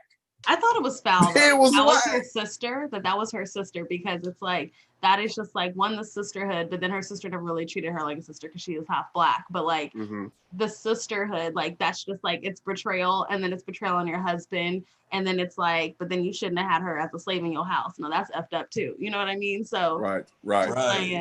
You know, it's getting messy. At that point, I'd be like, bitch, yeah, I stole your man, and you think I was gonna be a slave all my life? And no, he's gonna free me and my kids. Did he free them? He did. Damn. I mean, hey, if you give me that good pussy, I guess I gotta free ya. That's what it is. I guess so, nigga. That's what it was, I guess. I'm telling you, I was like back in the day, I'd be in the house too. I'd be like, I'm gonna work it out. I'm gonna figure it out. I'm gonna work it out. I don't care how old and he is. Work it out. I think that's a good place to wrap it up. Hey, this is great. It was great. This was hilarious. Thank all of our guests for joining us for joining us on the panel tonight. Protest Party TV, politics as usual. We thank everybody. We got a new person, Shaka Kwan. He said, "Wop wop wop." He said that'll get you out of Master's quarters and into his bedroom. But thank everybody for tuning in and listening. We encourage you guys to follow us and to subscribe. To all our guests, Mr. Banister Bougie Worth, shout out to you, bro. I'm glad you stayed conscious the whole episode. I don't know how either, bro. It was fucking wild.